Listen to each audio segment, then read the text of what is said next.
Planning and Sustainability Commission. On the agenda today, we have items of interest from commissioners, followed by the director's report. On the consent agenda, we have consideration of the minutes from November 27th. That will be followed by the Better Housing by Design work session and the Residential Infill Project work session. Our goal is to adjourn by 4. Items of interest? Michelle, and then Andre. So last week I went to the Oregon Business Plan Summit and just wanted to mention one of the things that they talked about. They were to some extent focused on some research coming out of Harvard, looking at census tracts across the country and at where you had low-income kids where they were basically 30 years later. And it was coming to the conclusion that there were some cases where if you took a low-income kid and moved them into a wealthier area, their economic fortunes did improve, and there were other places where they didn't. And there were cases where you could have a more moderate income neighborhood and a kid move into that neighborhood and get more of a bump, and you had some kids that were just in neighborhoods getting left behind. And so the interesting thing about it to me was the idea that when we're doing all this inclusionary housing and trying to create opportunity, just recognizing that there are other social infrastructure things that are helping people succeed or fail, and hoping that the city keeps its eye on that and looks for opportunities to increase figure out which neighborhoods are doing well in terms of mobility, support those efforts, and figure out how to replicate them in other places. Andre?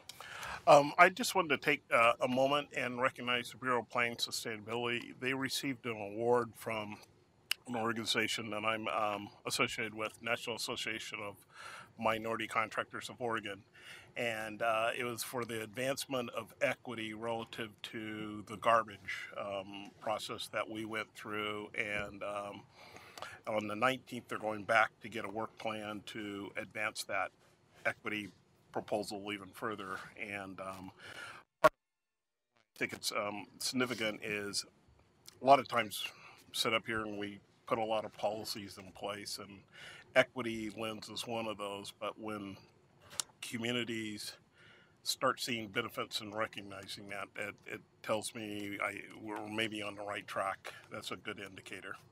So congratulations. Any other items? Eli? And then Katie. Just an update on the spread of accessory dwelling units. I was at a meeting last week in Washington, D.C. with a policy director of AARP and a policy director of American Planning Association, and about 20 others for a brainstorming session. It seems like there's a lot of interest in both those organizations, which have a lot of influence around the country, to make accessory dwelling units more broadly available. And a lot of them are looking to Portland for ideas on how to do this.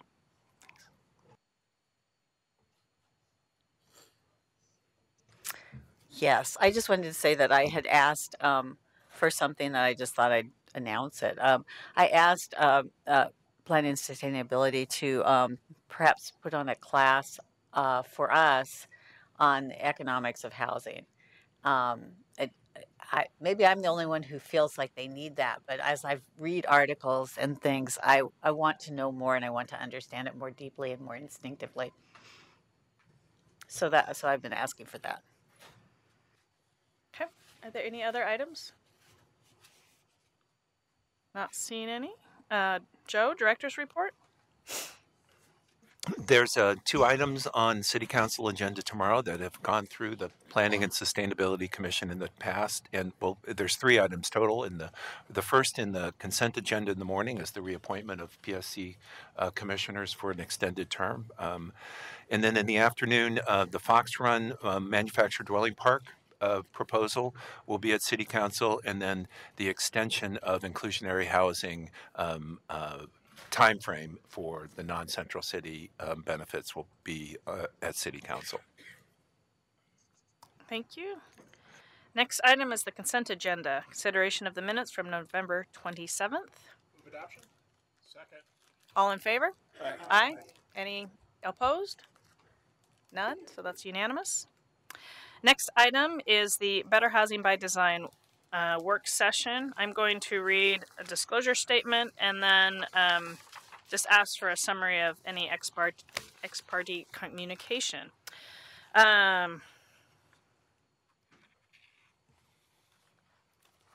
You know what? Julie, I printed out the wrong disclosure statement. Does anybody have it? I mean, so do those of us who remember, I mean, we can maybe make our own statements at this point since I forgot to print it out. Kind of remember, for those of you who have property that are affected by Better Housing by Design, maybe make a disclosure. So my principal residence is an R1.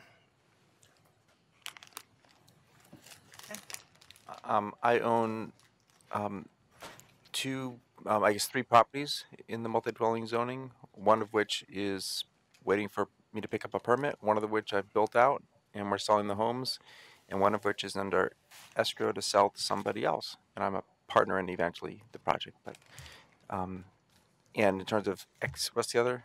And I've been contacted by someone in this room, Doug Klotz, with some suggestions, requests, whatever, for the related to the Better Housing by Design project. I think, Jeff, are you the other individual? Yeah, I'm trying to remember what my disclosure is. My principal residence and two other properties I own, both of which are built out, are in the multifamily zone. Thank you. Sorry, guys, for forgetting the actual written statement. I'll try to do better next time. Ben, go ahead. And last one was that OTAC was hired in the initial part of this project in doing some prototype massing studies. Chris, looks like your hand was back up. Well, on the ex parte contact question, I also received an email from Doug. I want to express some reservations about this process. I've shared them privately. I'm going to share them publicly here. This is a legislative process. There is no legal requirement in law for disclosing ex parte communication, and my personal attitude is that I am open to hearing from all sides of every issue up until we take our votes. So I worry that this has a little bit of a chilling effect on people being willing to talk to us. And I'd note specifically that the city has a lobbying ordinance that defines how people try to influence us. And it sets the bar at a certain level before disclosure is required, and the disclosure burden is on the person contacting us, not on us. But one of the principles involved in drafting that, because I was part of that at the time, was that individual citizens representing themselves never had a disclosure burden. So we're now basically calling out Doug for every email he sends, and I'm not sure that's appropriate in the spirit of the lobbying legislation we have in the city. So I would ask that we take this up in an officers meeting and really talk about why we've created this policy, because I'm not sure it has a sound basis. Thank you. Michelle? And we've started the discussion informally, and my concern is that I think there are a lot of people that don't realize that some people in the commission are open to continuing to receive input. So when we formally close a public hearing, they think it's done. I would be one of those people. I would think, okay, it's done, because the government told me it was done. And so if some people are still getting continuing access, I think it's important that everyone know so they can weigh in as well. I'm seeing other people wanting to weigh in on that, so let's go Eli and then Jeff. Well, I guess I'd volunteer to be part of a brainstorming session on how to handle it, because speaking about the some of the code updates that have come through, I would be unable to remember how many people have asked me or contacted or suggested things on various projects. So my ability to comply with the requirement it'd be beyond me. I'm not sure how to. I get the perspectives on it. I'm not sure how to resolve it, but that would be challenging. Jeff? I just want to comment. I tend to agree with Chris's perspective on it. I won't elaborate, but I pretty much agree with his comments and his thoughts on it. But I'd also notice I haven't gotten any emails from Doug. So I am like Chris, open to input from informed members of the public. Feeling left out. Yeah, I just want to say I agree with the idea that we look at that we know what the standard is, we follow the standard, and we don't go overboard on it, because I think I've brought this up before myself actually, but on a different thing. So, but on the other hand, I do own a house in our gay, so I guess it would be affected by the RIP. Mike. Yeah, I did get an email. I disclosed that last time, but it was for the RIP project, not Better Housing by Design, as I recall. So I've gotten exactly one email. I'm only one ahead. Go ahead and forward it. I too have received emails from Doug Klotz, and I greatly appreciate your input and welcome input from other individuals as well. And yes, we'll take this up as an officers meeting and try to perhaps figure out a smoother way to go about this. I actually agree with Michelle. Like I'm one of those individuals who probably would assume that once a hearing's closed, that communication should be stopped. So perhaps it's just a general statement, and we can talk about that. Just saying that we're still open to communication or something like that. But we'll work through that, Joe. You know, there's a difference between communication and the record too. So we have a number of things to explore. Right. Great. Okay. Appreciate everybody kind of weighing in on that. So let's get going. All right. I'm Bill Cunningham, Project Manager with the Bureau of Planning and Sustainability on the update to our multi-dwelling zoning code, and back to you with our 5th work session. This work session is focusing on some remaining items where there's overlap between the BHD and RIP proposals and where those proposals vary in at least minor details. And those items are really focusing on regulations related to limiting front garages and front parking. And I should mention that as I go along in the presentation, whenever I'm referring to the housing types that are the focus of discussion, it's not the larger apartment buildings, multi-dwelling development. This session is really focusing on the smaller housing types that are built both in the multi-dwelling zones and single-family zones, such as attached houses, townhouses, duplexes, triplexes. So keep that in mind when I let slip the term all housing types. It's really focusing on those smaller housing types. We're also coming back with some updates related to previous work session topics. We have an update regarding a visibility bonus and an analysis staff did about the East Portland deep rear setbacks proposal. So we'll have some information on that. You would have received in your packet, or at least your email, some responses from PBOT related to topics that had been a focus of discussion in the past. And I should emphasize that that's really for informational purposes. If there are additional questions of PBOT or there are comments you'd like to provide for them related to their programs, we'd encourage you to direct them to PBOT, or we or staff can forward those on to PBOT. We're not really focusing additional work sessions on those items unless they really have a bearing on the zoning code proposals. Something to bear in mind too, if there are concerns about the PBOT proposals or their programs, those could also be included in your transmittal letter to City Council to clarify any concerns. But we would want to ask you to just focus discussion where there's overlap with the PBOT requirements only to those items where you think it requires a change in the zoning code proposals. With that, I was going to go forward unless there's some questions about what I just brought up. Go ahead, Bill. All right. Well, today's primary zoning code focus, again, front garages and parking. Did want to provide a little bit of a policy anchor to why we're talking about this.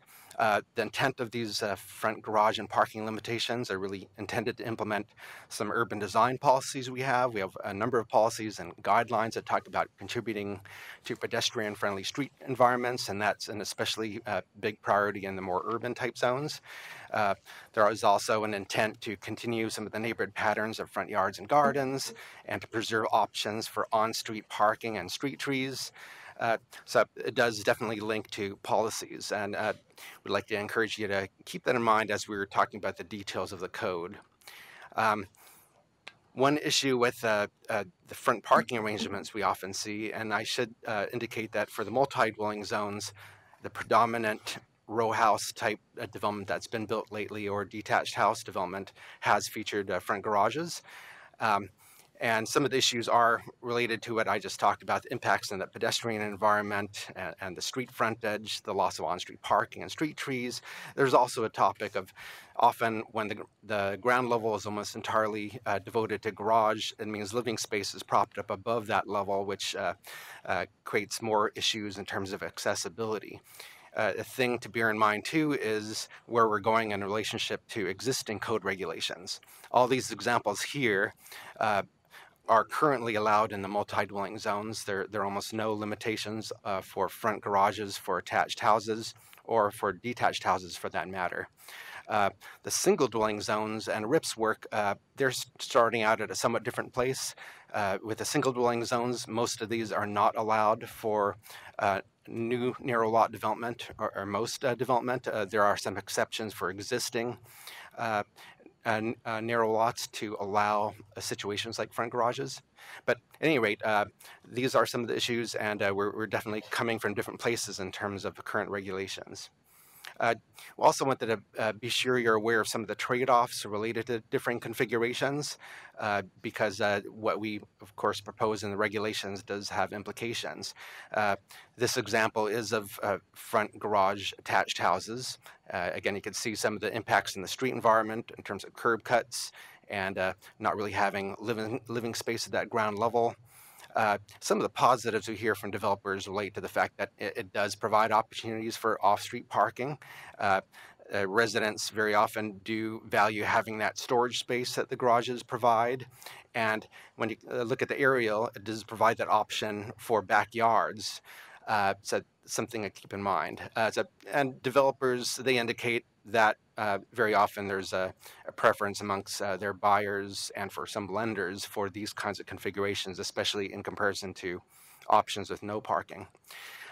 This next slide is just showing rear parking arrangements. You can see much better relationship to the street and having units oriented to the street instead of garages. You preserve that on-street curb space. You have the options for street trees, but you do have a trade-off of having the rear access maneuvering area, meaning there's often a very compromised opportunity to have rear yard type space, so there's a bit of a trade-off there. You do have the storage opportunities that the garages provide. Of course, another option that we're expanding as part of this project are options for no off-street parking. You do preserve the on-street parking, the street frontage arrangements. You do often have that opportunity for rear yards, but you have less of that storage flex space that's desired. And there are some complexities, especially if you're doing attached units without any side setbacks of how do you get roll carts from your garages or what have you from to the street frontage. Yes. Yeah, a comment on the previous slide on imperviousness. In a situation where there may be more impervious surface, if there are trees that were well illustrated there, the effective imperviousness is not that great. So thinking about effective imperviousness is really critical. If we have a situation where we are, in fact, creating opportunities for more trees, that canopy renders the imperviousness below them much less than if you didn't have any vegetation. So it's one of the trade-offs is if you get more vegetation, you may have more total impervious but less effective impervious surface. That makes sense? Thank you. I wanted to highlight the proposals that we have in common between the two projects. And I really want to highlight that in general, both projects are doing a lot in common. Those examples where the garages occupy the majority of that ground level, none of these would be allowed in either the BHD and RIP proposals. There's a limitation for both projects of garages not occupying more than the 50% of the ground levels of buildings, and none of these would meet that requirement. Also, what we have in common is there is an allowance for wider units where you could have front garages if they occupy no more than 50% of the facade of those units. So that too is in common. There are differences, and I wanted to give a little background as to one reason why there are some differences. We regulate attached houses where each attached unit is on its own separate lot differently than townhouses, which are similar side-by-side units but on an undivided lot. And these examples here show attached houses versus townhouses. Typically, if you're walking along a street, you won't notice a difference. They're often built to the same building code standards. The only difference is that invisible property line. But typically, the way we've regulated things is regulations on a per individual lot basis for attached houses, but the regulations are for the combined facades of townhouse units in an undivided lot. And one difference between the two proposals is that in the multi-dwelling zones, both types of housing are very common. townhouses and undivided lots and attached houses. And the general philosophy was, let's apply the same regulatory approach to both these types of configurations, whether or not there's a land division. And these land divisions, they could show up too in pairs of attached units, which can look like duplexes, or triplexes for that matter. One other note is primarily in the single dwelling zones, it's just the R2.5 zone that allows these small lot new subdivisions. Wanted to highlight some of those differences related to what I just talked about.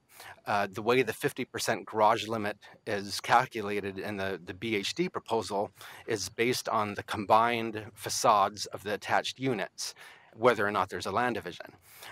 For example, this example on the left, it would be allowed, meeting that 50% garage limit, whether or not this is a duplex or a pair of attached houses on separate lots. It would provide some examples or opportunities where they may not be able to meet the individual unit 50% garage limit, but may choose to provide a situation where the units on any given street frontage have a mix of units with or without garages. The example on the right is actually a 3-unit project with 2 garages and 1 frontage, so preserving some curb space, and then 1 garage on the side. What's different with the single dwelling RIP proposal is that the way this is regulated varies according to whether or not there's a land division. RIP would allow the left example if it were a duplex, but if you did it as an attached house, pair of attached units, then you could not, because the 50% garage limit applies to each individual facade. So that's something to keep in mind in terms of the detail of that regulatory approach. Just one note, I'm going to go through some background information for all the topics and then circle back to the specific topics. Another difference is the way front parking is regulated between the 2 zones. Here too, there's a somewhat differing approach where BHD was trying to provide the same regulation regardless of the housing type or the land division approach.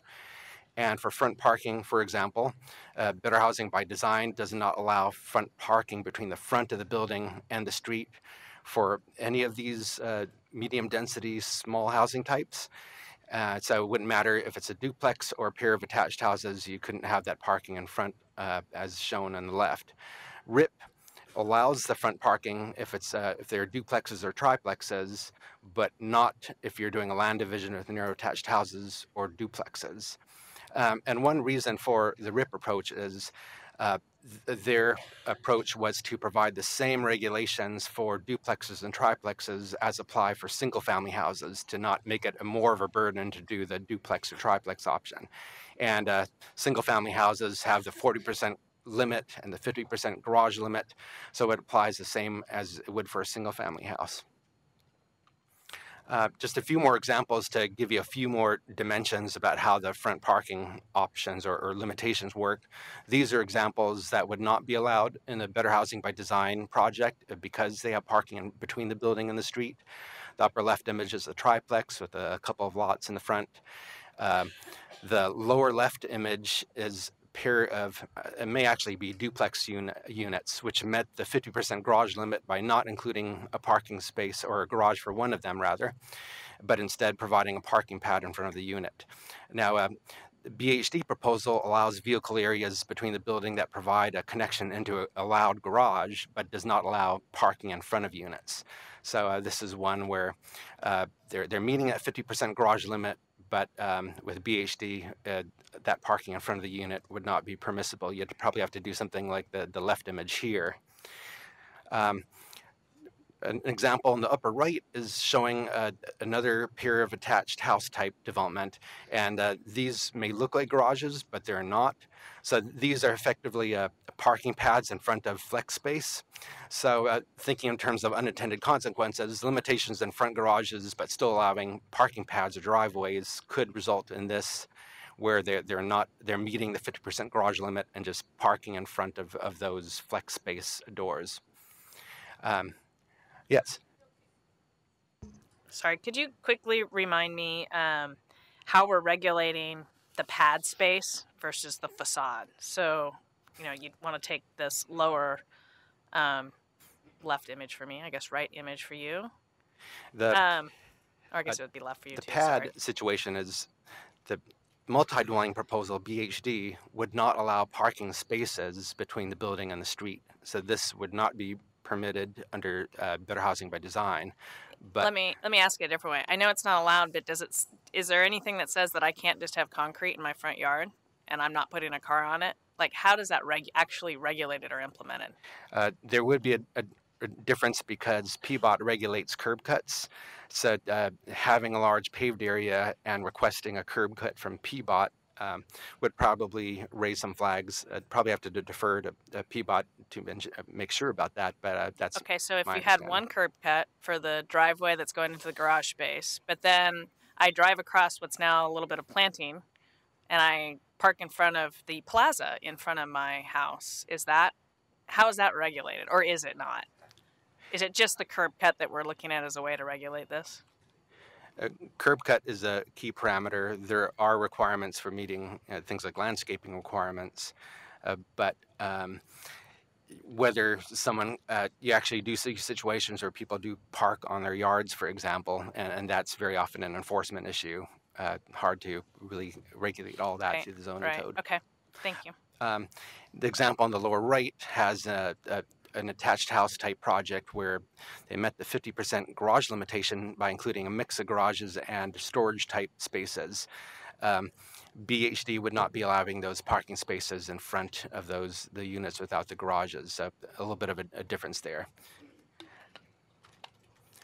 One thing I would like to clarify is the way these front parking things are regulated also differs in another way between the two projects. These limitations on front parking for the BHD project is a limitation between the front building line and the street. It's not to say that you can't have parking to the side of the front of a building, so that is actually allowed by BHD. The RIP project doesn't refer to whether or not that parking is set behind the front of the building line or not. And these examples are all of triplexes, so the sort of thing you might see in the RIP proposal. The left example, where the parking is entirely in front of the buildings, would be allowed by the RIP, but not BHD. The middle example, where you've got front parking set behind the foremost part of the facade, would be allowed by both projects. And then the third example, very similar triplex example with no parking, and that would be allowed by both as well. Just to highlight what I mean by this front building line regulation is the front building line is, the foremost part of the building structure. BHD would allow parking behind that front building line as long as you're no more than 40% of the frontage. When RIP does have a limitation in front parking, it's between any portion of the building and the street. How does this link into the discussion from last meeting about Better Housing by Design that you couldn't have any building past the parking spot? Like with the building L's around it, are you allowed to have the L part of the building in front of your parking area? These limitations do not affect parking set behind buildings. So, or if you had parking going all the way to the back or what have you, and it's not between a building and a street, both of these approaches would allow that. It's more a matter of BHD not allowing the parking entirely in front of the building, but allowing it off to the side. RIP for duplex, triplex development allows it entirely in front of the building. And there's not a specific call out for this kind of option. And that same relationship has bears into a third pretty minor difference between the two projects. This topic is about narrow lot attached houses, and these examples are showing development on 25-foot wide lots, and each of the units is about 20 feet. And BHD, as I mentioned before, doesn't allow parking between the front building line and the street, but you could potentially have a parking pad to the side of that street frontage. It's not, as long as it's not in front of the building. RIP for narrow lots, the same sort of 25-foot wide lot. If facades are less than 22 feet wide, you could not have parking between any portion of the building and the street. You could do a similar thing in RIP if you didn't include this little building wing behind the parking. You could have parking to the side. So the difference is BHD would allow the building to extend a bit behind the parking space. RIP, you could do something similar for attached housing, but you couldn't have the building wing. However, with RIP, if these were duplexes and undivided lots, you could do this because RIP regulates the land division narrow lots differently than duplexes or triplexes. I hope I haven't left too many people behind. It's very nuanced. We're definitely getting way into the weeds with these details here. I have a question. You have left me behind. I'm sorry, but and I know this stuff reasonably well, but it makes me want to wish we had more alleys in this town. But I is where this going is a. It'd be lovely if there weren't all these nuances. These nuances are going to confuse people for years to come between different, very similar building types in different zones. I'm hopeful that staff has put some thought into recommendations to make it symmetric between these projects. Is that what we're going to look forward to? Yes, and in fact, the main reason for this discussion is to see if we can bring the two projects into alignment. Of course, if differences are seen as necessary, that's okay as well. In fact, related to that topic, there are two basic ways of thinking about this. One is if regulatory consistency is important, that's one thing. In fact, a BDS tells us that they really prefer an approach where a duplex is regulated the same way, whether it's in a single dwelling zone or a multi-dwelling zone. And they talk about the confusion by builders who come in with the same plan that was approved in one spot and the zoning allows in the other, but it's not allowed because the regulations are different. So BDS prefers an approach where it's same housing type, same regulation, regardless of multi-dwelling or single dwelling. But something to keep in mind too is whether or not differing approaches do make sense by zone. The multi-dwelling zones are typically close to the corridors or in centers that are intended to become more urban places. There could be an argument that maybe there should be stricter requirements in one kind of zone and a different approach for other areas. The R2.5 single dwelling zones in similar areas as the blue multi-dwelling zoning you have here, it's pretty close to the corridors. But for the R5 zoning, where you do have the proposed allowances for duplexes and triplexes, they are typically a bit further away from the transit corridors and outside the centers. So it could be an argument for a somewhat differing approach based on those zones. But again, highlighting from BDS, their perspective is same housing type regulated the same way in both kinds of zones. Good question, sir. Does BDS also have an opinion on whether or not attached housing, whether it's condominium attached housing or fee simple attached housing, should be regulated the same? Or do they see some rationale for why we would regulate? You showed some examples of a triplex that looked a lot like another triplex, but one was fee simple and one was not. Do they see reasons to regulate those differently? At least in conversations I've had with BDS, but Laura Lehman could chime in if it's otherwise. They did like the idea of consistent approaches. So if it's a duplex on an undivided lot or a duplex on a divided lot, or a pair of attached houses in that regard, aiming for something that's somewhat similar. Okay. Good. I think perhaps another piece to your last slide, Bill, that you haven't mentioned is there's regulatory consistency, there's variation based on type of zone or location, but I think then there's also consistency or not or approach to the pedestrian environment, which is maybe buried within your last bullet point there, but I think it's obviously a big discussion topic that we keep talking through, correct? Yes, that could definitely be it. It could very well be that usually in our more urban areas, there is a higher emphasis on creating a very strong pedestrian environment. It's up to further discussion whether or not more paved areas in front of units is more appropriate in the lower density zones or not, but it's something to consider. Okay. So with that background, I'm launching us into the actual topics with the options that we're presenting. And the first is about that the regulation limiting garage width to 50% of the front edge. And the question is, should the approach be to limit garages based on the 50% limit and take into account the combined front edge? So these examples, if you looked at a regulation that limited garages to the 50% amount based on the combined facades, this would be permissible under that approach, and that is the better housing by design approach. So the better housing by design approach is whether or not there's a land division, always based it in the combined frontage of the attached units.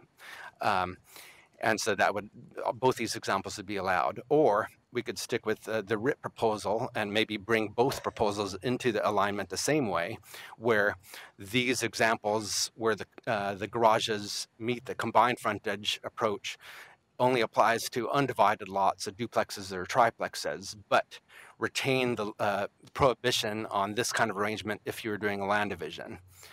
If you're doing this duplex as a pair of attached houses, don't allow that garage. But if you're not dividing the lot, it's okay. So we'd, for both A and B, this would be going along either one way or the other. Being consistent with the BHD proposal is A. B is being consistent with the RIP proposal, which has differing regulations for whether if you do these attached units on an undivided lot versus a divided lot. Follow that there. So BHD would allow these, RIP would allow them for duplexes or triplexes, but not attached houses. Option C is if you find it acceptable to have two different approaches for the two different types of zones, that could be an option as well. And option D is the idea of maybe these are never acceptable. You should never have narrow side-by-side units with front garages, individual garages accessing the street. So the option D would be to be consistent in terms of never allowing individual garages for narrow units, regardless of whether there's land division or not. And I'll just note on the back sheet of your handout is some prototypes that were from a previous project that shows how you would achieve that for different housing types.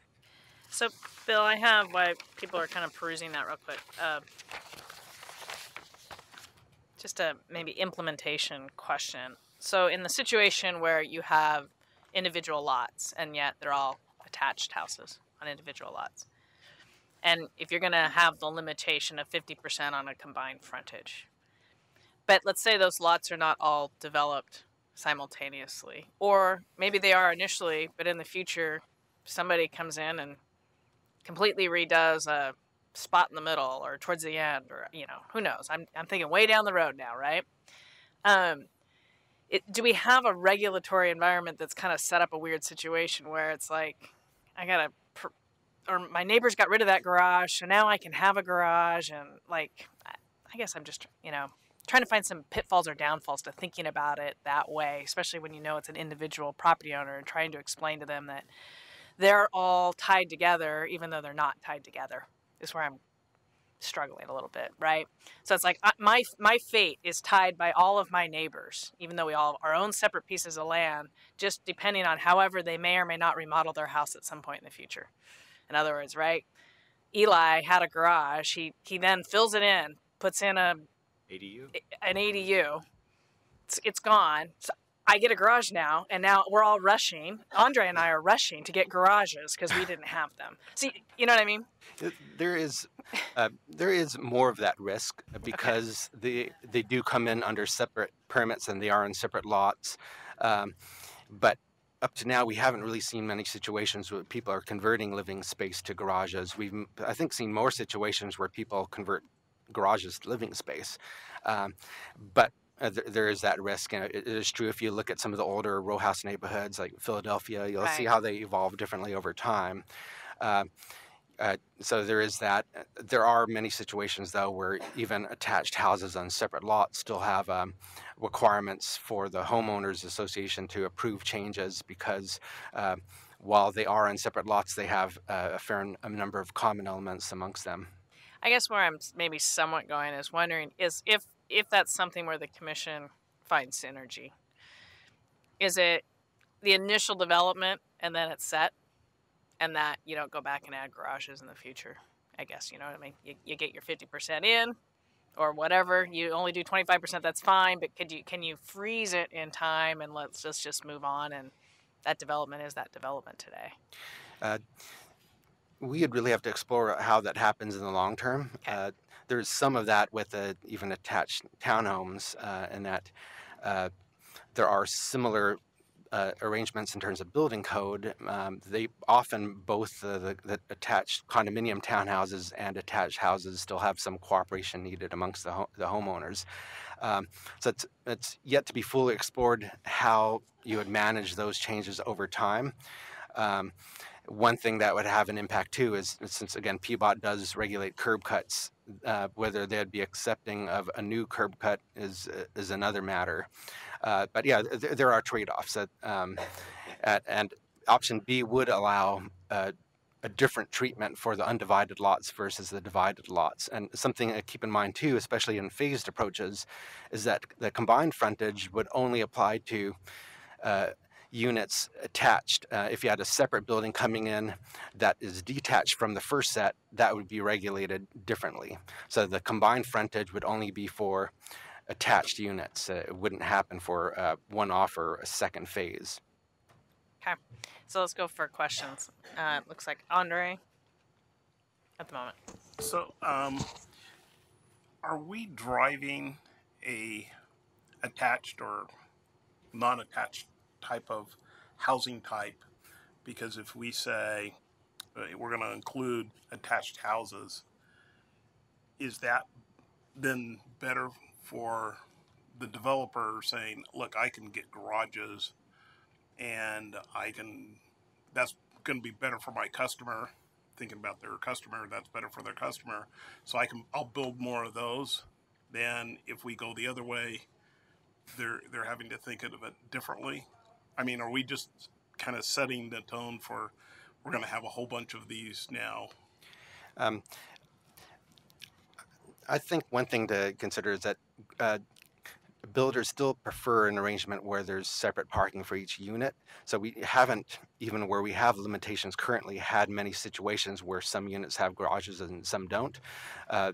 Allowing it for both for attached houses or undivided lots is intended to provide maybe an option. We're not sure how frequently it'd be used.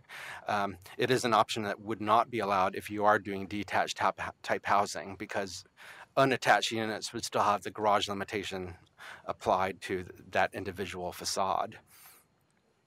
I'm just concerned about the attached house, that someone may build detached houses, but the advantage to the attached house with the garage is there, and you do a lot of attached houses relative to thinking about the other options.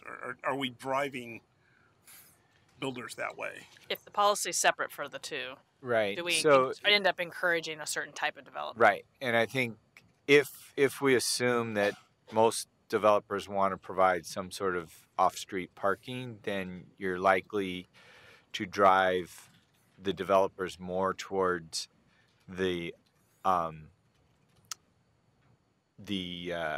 duplex, triplex units that can have that because they're all on one lot, and then they have to do a condo, and there's a very small price premium for doing all the condo papers. It's probably equivalent to the land division stuff, but you would see more condo arrangements where that off-street parking would be allowed than the attached on the individual lots. The RIP project is driving things towards more an attached model for narrow lots. Your standard 50-foot wide pair of 25-foot wide lots. RIP is not allowing detached houses in those situations. So in those cases, the regulations are pushing things towards an attached pair of attached houses model. Any other comments? Chris? So the policy framework I tend to approach this from is, the impact of the curb cuts, and are we essentially just allowing the privatization of a parking space? So if you create a curb cut that costs a parking space and you are only replacing it with one off-street parking space, that's a poor outcome for the community as a whole. Honestly, I'm having a hard time deciding which of these approaches better minimizes that effect. And if you have guidance on that, I'm open to hearing it. And the other question I have is, presumably for very narrow lots, the 50% limit could get you to the point where you just couldn't have a parking space at all, right? Or you need a shared access arrangement. Shared access. So those examples Tom is mentioning, in most cases, except for the smallest lots, it is possible to have rear parking or shared access type arrangements. There may be a loss of the backyard opportunity, but it is possible. If the concern was to limit curb cuts, D would get you further along there, and all but the lowest densities in the multi-dwelling zones. The facade widths of attached houses are too narrow to allow garages to meet the 50% requirement. So D, if you're, regardless of whether these are townhouses or attached houses, it would not allow these garages in either case. If you're not able to achieve the 50% garage limit for each individual lot. So especially at higher densities, it would push things into not providing any front garages. Okay, thank you. Jeff and then Mike. I like Chris's approach of trying to think what's a policy framework, because to get down into the weeds, I find it really hard to. So let me suggest a couple of things. One, I'm very bothered by any regulation. Well, say it different. I'd like to see consistency wherever we land, regardless of whether it's a fee simple lot or condominium. I think to me, there's not a clear rationale. They look the same, they function the same, and so I think it's a very legalistic distinction that doesn't warrant any kind of regulatory distinction. Yeah. And just as a side note, this came up again when we get to RIP in the economic report. There was some language in there again about if we're trying to get more duplexes and triplexes, which I think is one of the desired outcomes of RIP, the difficulty of doing land divisions is a problem. The market wants land division. They want fee simple attached housing. They don't want a condominiumized triplex. We've seen it in reports. I've heard that anecdotally from many builders that there's an extra cost if you're a condominium homeowner because you have to support your condominium association with 2 or 3 other people. And the problem with the fee simple is the year and a half it takes to get a 2 or 3 lot land partition. I hope at some point we can come back as part of RIP and try to solve that problem, because if we want more duplexes and triplexes, we've got to make it easier to get to fee simple. That's what the market wants. I'm told there's a lot of condominiums out there now, small condominiums, that don't sell well because people are not comfortable with the condominium concept. I got off track. So one of my policy frameworks is I don't think there should be a distinction or regulations whether you're condo or fee simple. Just to highlight, 2 of these options get at the same approach regardless if it's a condominium or fee simple. That would be A or D. A is just regardless of whether or not there's a land division or not. It's 50% garage limit based on the combined facades. D would be just never a front garage and a narrow facade, regardless of whether or not there's a land division. So A and D will get you for a consistent approach. B and C would end up with differing approaches. Gotcha. Thank you. So I'll be leaning towards A or D. And the other concern I have, I guess, is, again, if we want to encourage, particularly, this is maybe more RIP than Better Housing by Design, but I think it's the same. I think we've made this conscious choice that we want these smaller housing types. We want duplexes, triplexes. They're more affordable. They increase our density. They serve affordable housing goals. There's value in encouraging them. So I'm torn between the aesthetics of a lot of curb cuts and front garages versus, is that what the market wants? Is that a more sellable product? Is that what people are looking for? So if it's to me, it's a tough dilemma. I think as we look at the pictures up now, obviously, I think the one on the left is a nicer looking. It's a better pedestrian environment. It's a better aesthetic environment. It minimizes curb cuts.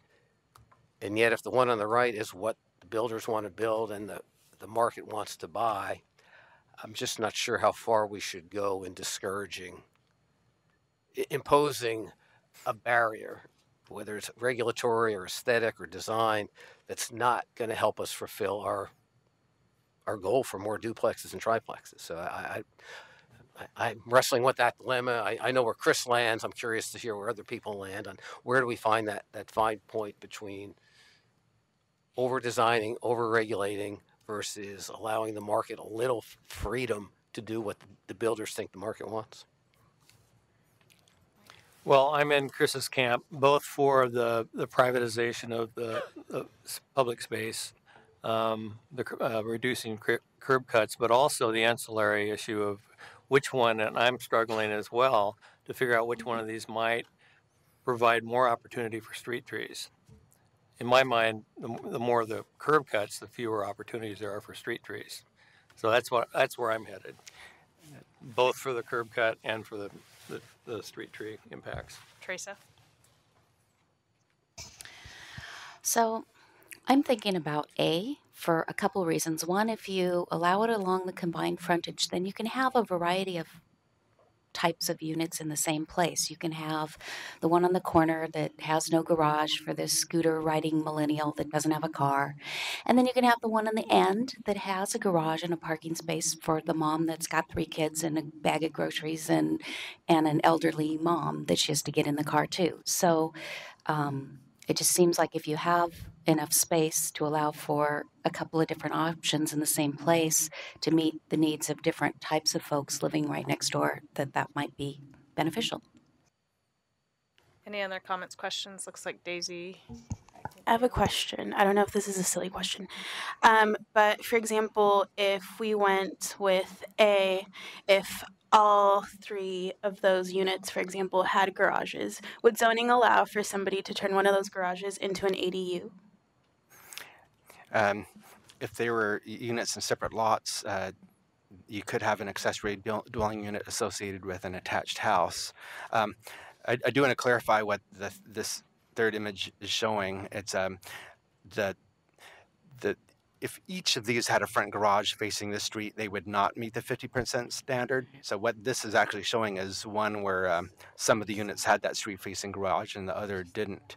But yeah, you could potentially, if you're meeting building code requirements, do something like that. One thing this could provide an opportunity for too is it could be easier to achieve a visitable unit if you have one unit that instead of the garage space has ground floor living space.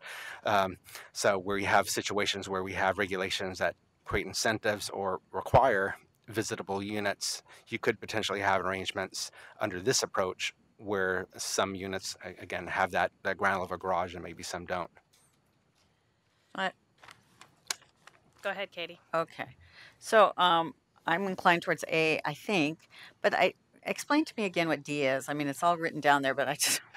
D would say you'd never allow visualize either of these arrangements. You could never have a narrow individual side-by-side unit with an individual front garage, regardless of whether there's a land division. So A would allow both these examples. D would say, no, you can't have this, whether it's a land division or a duplex or triplex on an undivided lot. So D does not allow garages in the front, period. Right, and Correct. you would have to go to more of these examples in the back where you're coming down the side and getting to the back, where you're coming off a corner lot with your own sort of short alley to get to the back of the unit if you wanted to provide parking. Yeah, I'm just going to run really quickly through those samples in case it's useful. These housing prototypes were intended to show how you can get shared access parking, especially rear parking on the sites where typically right now we get multiple front garages. And these are attached houses with rear parking. These are in the single-family zones too. We have allowances for units and lots oriented towards common greens of pedestrian courtyards with parking to the side. Multi-dwelling zones have a shared court option where you have one access point that serves as parking access. Smaller sites are more difficult, especially if you're trying to do a land division. But at least the prototype modeling we had done, it was showing that 3 and even 4 units is possible in a small site. So if you did elect to not allow any of those individual garages, there are options even in fairly small sites to have a shared access way to the rear of the site. It does have implications, though, on the ability to have, I think, as much maybe yard space in some of those situations. But Seattle is a place where, for most of their clustered mid-scale housing, they don't allow multiple garages. You need a shared access way. In fact, this example on the right is probably the most common infill type in Seattle.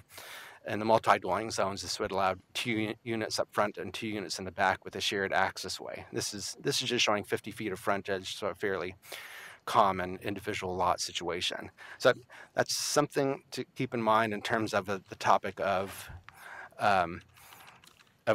what are the implications if you disallow those front parking arrangements. Are there any options? There are options. It does make things more problematic. It's harder to do what many builders want to do, which is separate garage and separate front driveway for each unit. It would be frankly, it would be a major change, especially in the multi-dwelling zones, from the way developers do this type of housing.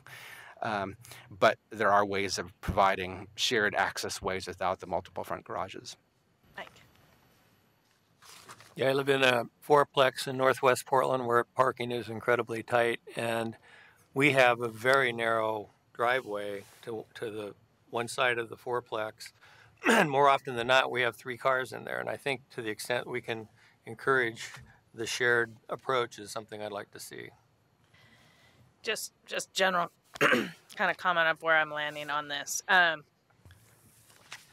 I'm leaning towards D, although I think it might be a little extreme, and almost wondering if there isn't a less than 50% option, so that perhaps you can still allow some of these options, let's say in this picture on the left, to happen, but it would, or I mean a greater than 50% or something, sorry, but not allow what's happening on the right. So I think unfortunately what's happening on the right has created, while a nice project, a pedestrian environment that's pretty substandard. Yet I think the image on the left is pretty nice in the way it beats the street. So it's leading me to believe that this 50% limit isn't working well as a metric. So I'm wondering if there's another metric there that maybe would take the image on the right. Yeah, you maybe get 1 garage if we're going to allow garages, but there's no way you would get those 2, right? See what I'm getting at? Staff could look at that idea, whether about the idea of rating code where you allowed 1 attached or 1 garage, even if for the individual unit it's more than 50%, but only 1 garage along that frontage, not the example and maybe on the right. that would be a way to tackle it that I might be more open to. Otherwise, I think I'm leaning towards D, because I think there, and I am just, for what it's worth, I'll lay it out there. I'm supportive of being able to allow curb cuts and access that goes on the side of a piece of property to allow access in the back where we don't have alleys. So that's where I'm kind of landing in general. I think I saw your hand up, Michelle. Yeah, just sort of a general comment.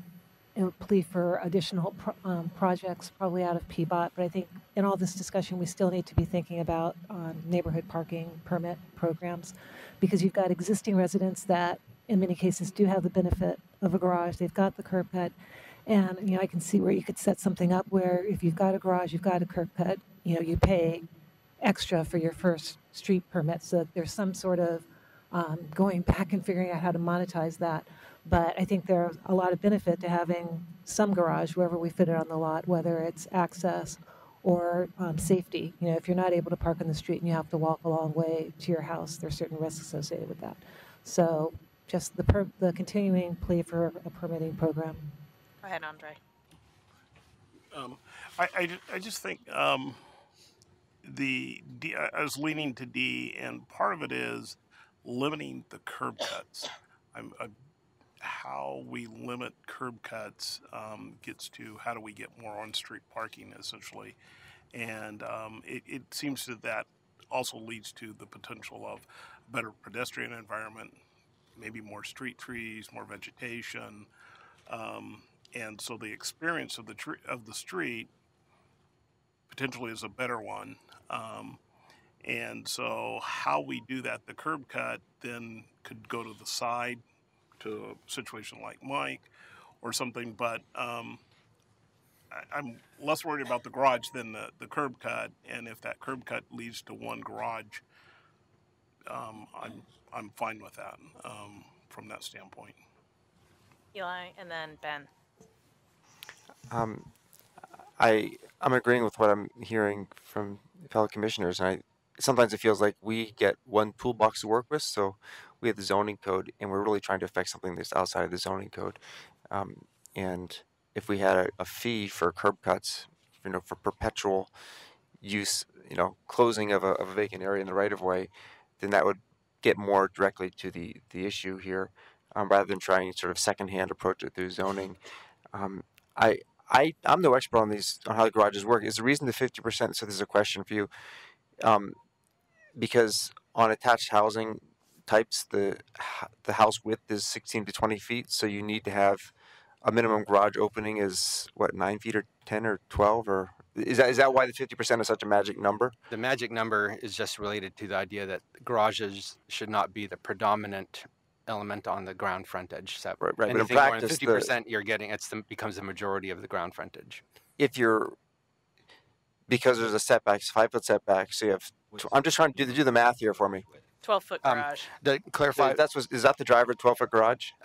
What's the definition in the zoning code is what a garage door is 8 feet. Okay. And then your typical narrowish garages are 12 feet. So on either side of your 8-foot wide garage door, there might be 2 feet of both garage space and structure. Mm-hmm. Some developers have been able to squeeze a garage into 10 feet of space, 8-foot garage door with 1 foot on either side, but they indicate that it actually doesn't work very well for storing a car because you can barely fit your mirrors in. So at least the way our zoning code is typically described, a single car garage, when we've had allowances where you always were entitled to it, in some cases it was looking at a 12-foot wide metric. In many cases, if you have a pair of attached houses on a 50-foot wide lot with 5-foot setbacks, there's 40 feet of building frontage, 20 feet for each unit. You can't squeeze in a 12-foot wide garage on a 20-foot wide unit and meet that limitation. And it becomes even harder in the multi-dwelling zones because anything more than that lowest density, you're getting to narrower attached houses. 18 feet is not uncommon multi-dwelling row house dimension, and you can't fit a garage into 18 feet of frontage. And the only thing that would have allowed that front garage with that limitation is if you did allow the frontages to be combined for the calculation for the 50% limit, where some units had the garages and some didn't. Okay, so can I jump?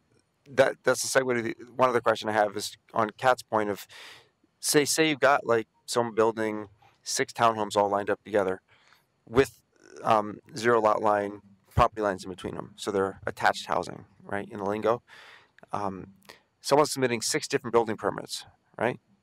Does the BDS have a mechanism to evaluate it as one facade? In other words, so in order to pass the test, if we're treating it as one whole frontage, someone would have to be able to say, yes, you've done 2 of those have garages, but none of the others do. But you're submitting 6 different building permits. I'm just checking to see whether, even on initial review, not even looking ahead to future changes down the road, where you could covenant it, in theory, does that create a problem for BDS? I might have Laura Lehman see if she can address that. One thing to bear in mind that I haven't talked about here is that these front garage and driveway projects still have to pass muster with PBOT, and they typically do call for pair driveways, and for lots that are between 18 and 28 feet, they call for the driveways to be combined into a 14-foot wide driveway throat to preserve on-street parking.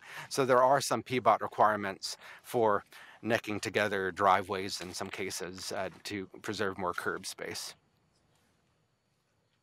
And so again, the question I heard was, is there a mechanism to regulate or review together combined facades of attached housing coming in separate permits? Yeah. Hi, I'm Laura Lehman. I'm with the Bureau of Development Services. So usually for new construction, all of those permits would be on the same plan set. So it would be a single set of drawings for each. Even though it would be 6 separate building permits, it would be one drawing set, and we would see the entire facade on that drawing set. So that would be typical for new construction. For alterations, like there were a couple questions about alterations, it would be an individual building permit for that unit, but to be able to look at the overall facade, we would have to ask for information about what the other units looked like in the front. Thank you. Jeff. Bill, can you follow up a little bit about PBOT's regulations? Because I'm wondering if some of our concerns are already addressed by what PBOT's going to require. So if where does PBOT control, and what's left for us to control that's not already under a PBOT curb cut driveway? You were talking about how they regulate the size of curb cuts, the number of curb cuts. They require a combination of driveways. So what are they already doing that maybe we don't need to try to answer if they've already got a regulation? One thing that PBOT doesn't answer is it doesn't determine whether or not those front garages are allowed or those front parking spaces. So PBOT, they manage it. If our zoning code does allow these front garages or front parking pads, they manage how it meets the street. But through the zoning code, you could choose to not allow those elements. PBOT manages the curb cut, but it's zoning code that determines if that front parking or front garage is allowed. Didn't you say they require combined driveways in some situations, or did I misunderstand that? Yes, they do. This is just showing PBOT's administrative rules, and for a pair of attached houses on an 18 to 28 foot wide lot, they require the driveways to neck down, and very often this necessitates something like a 28 foot setback to have cars clear the neck to down portion. So they do have their own requirements, but it is left to the zoning code as to whether or not that the garages or the driveways are even allowed in this situation, or if there's an expectation that we don't want to have this frontage. One thing the neck down garages tend to push is for the buildings to be set back further from the street lot line. So PBOT manages the driveway throat. Zoning code determines whether or not you could put these front garages or parking pads in there. Ben? So first of all, I'm in favor of a regulatory approach that's common across the different zones. I think that provides a lot more clarity and consistencies. And I'm also leaning towards an approach that kind of strikes a balance between providing a better, more consistent pedestrian environment, as well as allows for uses at the ground floor, such as storage of goods or cars, that kind of provide probably what I'm guessing the market wants. And I think 50% is a step in the right direction, especially after having seen some of those examples that you were showing earlier with attached housings that were basically showing garages and barely an entry door at the ground level. So I'm leaning towards A, and just following up on the conversation we just had about the throats and the driveways. I'm wondering whether, looking at the image to the right, we could encourage an approach where instead of having the two garages separate like that, where you have an entry in between, I'm guessing it's 5 feet or so of wasted curb space. So to Chris's point, I think maybe there is an approach there where whether you neck it or not, so not necessarily mandating buildings to be set back, just by having those two garages being next to each other, you've actually saved 5, 6, maybe more feet of curb that could determine whether you can park an extra car or not, or use that for, street trees, etc. So anyway, I just want to throw out that question: how feasible is that? Uh, to mandate? I'm not sure about this specific project. It's a fairly recent project, but PBOT does have that leverage to try to require the configuration to combine the driveways to be more side by side. It's their requirements aren't quite as clear and objective in all cases as zoning code, but my understanding is PBOT does have that leverage to gang up or put the driveways side by side. So this would leave room, would leave room for that negotiation with PBOT as to whether or not they want the driveways closer together to preserve more of the curb space. Michelle, I see your hand up. I think what I'd like to do is let Michelle give a last comment and then just kind of get a show of hands. And if it seems like it's between A and D, and it might need further discussion after that show of hands. So I don't think it's going to be the be all end all, but that's my thought at this point. So Michelle? Just a question, with the infill design prototypes, would you expect any meaningful difference in the price of the units created based on whether you've got that interior access versus the straight to the road access? I'm frankly not in a position to say what the specific price differential is between those types of configurations. I do know, having visited Seattle, that those attached models with the rear access are selling for a fair amount of money. I'm not sure how it would compare if you had a separate garage and a separate curb cut for each unit. They could be similarly sized. So to what extent going from a front garage to a shared access way tips things into a different price point, I frankly could not answer that. Thank you. My gut is, Michelle, just with a real quick look at this, it's just there's a little bit of an increase in paved area, whether it's truly paved or some impervious type paving, gravel, but even that is going to be more money, let's say, than grass. So that's what you're looking at, is the delta between landscaping potentially and paved area.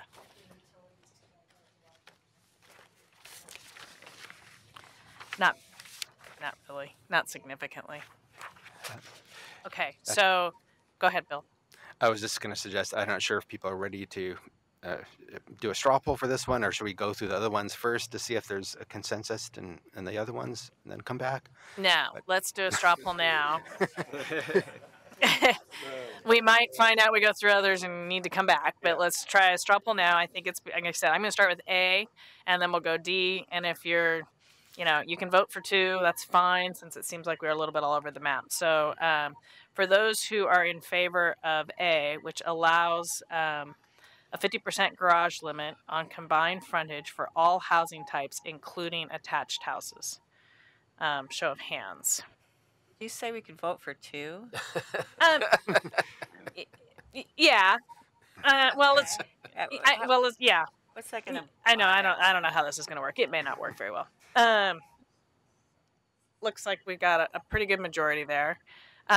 So I'm gonna guess we're not gonna get much on B, but B, which is what we just voted on, except for attached houses, since we have the majority. That's not where our outliers are at. And so D, is there a majority of people who are supporting that option? I would like D with some modification. Okay, looks like we had a lot more people in support of A, though, than D. So that might kind of... I would look at D with modification. Just be sure to... Okay, so let's quickly talk about D with a modification. What are you trying to accomplish, Andre? Again, huh? Thank you, Chris. Thanks. Trying to look at the 50%, I know that's the magic number, but is there a way to regulate the curb cut or some other measure that would achieve essentially allowing a garage consistently in all zones, but with a strict limit that at the end of the day there is we get 1 or 2 garages out of 6. The 50% seems that if they stretch 8, then we're looking at that, and I'm trying to just say, can we limit it some other way? That once you I like someone suggested once you do the permit, you're done for the eternity of the project. We could explore whether it's possible to only allow one combined curb cut per set of attached houses versus having two sets of combined curb cuts. I'd have to follow up, talk more to our code people and PBOT to see if that's realistic, but we could explore Well, it. I guess my question to you though, Andre, was how do you control that? Where let's say you've got a whole series of combined houses that ended up taking the entire lot or block. So you're saying just one then curb cut for the entire block, or are you saying? I mean, that's where my head's at. What I'm afraid of is we're getting into with a kind of a game, because now I'm getting into 6, 8, I don't know, 15 houses in a deal, and I'm going to play the game of how do I get my curb cuts so that almost everybody gets, or every other one has a garage. And I don't know. It's kind of a game to play, but frankly, my take is that if the goal is to provide for narrow lot frontage, individual garage for each one, that shared access way may be the way to go versus trying to follow this approach. Because this approach for narrow facades would not provide one garage for each unit. It's probably something that's only pursued sometimes by builders who are okay with a product that has a mix of some units with garages but some without, but it's unproven as to whether that would be a very common development type. So I'm not sure if that answers the question, but I don't want to overstate how often this is going to be used, because the preference for most builders is each unit gets its own garage, and it's not going to work to do that for narrow facades, even with a combined frontage thing, where only some units get garages. I think that's an option that might be pursued sometimes, but if your goal is one garage for each unit, a shared access way at higher densities is probably the way to go. Chris, and then Eli. So I just want to point out that we had a parking subcommittee for RIP, and we looked at some of these issues. Morgan beat his head against this wall for a little bit, and I think pretty much the result we got to was it would be very difficult to do in the zoning code, and PBOT pretty much said, let us do our job in Title 17 and we'll get the best outcome we can. So if we're going to send Bill off to look for this unicorn again, he should at least check in with Morgan and make sure he doesn't duplicate the effort. Eli? I mean, I think it's a good, my concern about D maybe applies to A also, that if you just, you'll see builders avoid the attached housing type, because they'll only be willing to do it if they can put a garage in there. And maybe that's means we're just not going to get that housing type built. But it did make me wonder if there's some, for those who might be willing to go there, one riff on option A would be to say you treat the whole, because option A does allow you to have some with garages, some without. That on that one, we could make it less than 50% and just say that, you treat the whole frontage, and how much of that frontage can you have be garages, and we wouldn't be. I'm just wondering whether if the real goal is to decrease the amount of curb cut and the amount of facade being garage, we could trim that down lower than 50. That would encourage people to think more than just one house at a time. Okay, so I'm just gonna quickly get another straw poll on A. We had a majority there. Let's see if, and then here you're only gonna get one vote. Let's see if anybody's shifted. So in support of A, raise your hands. 1, 2, 3, 4, 5, 6. I'm so not sure. I'm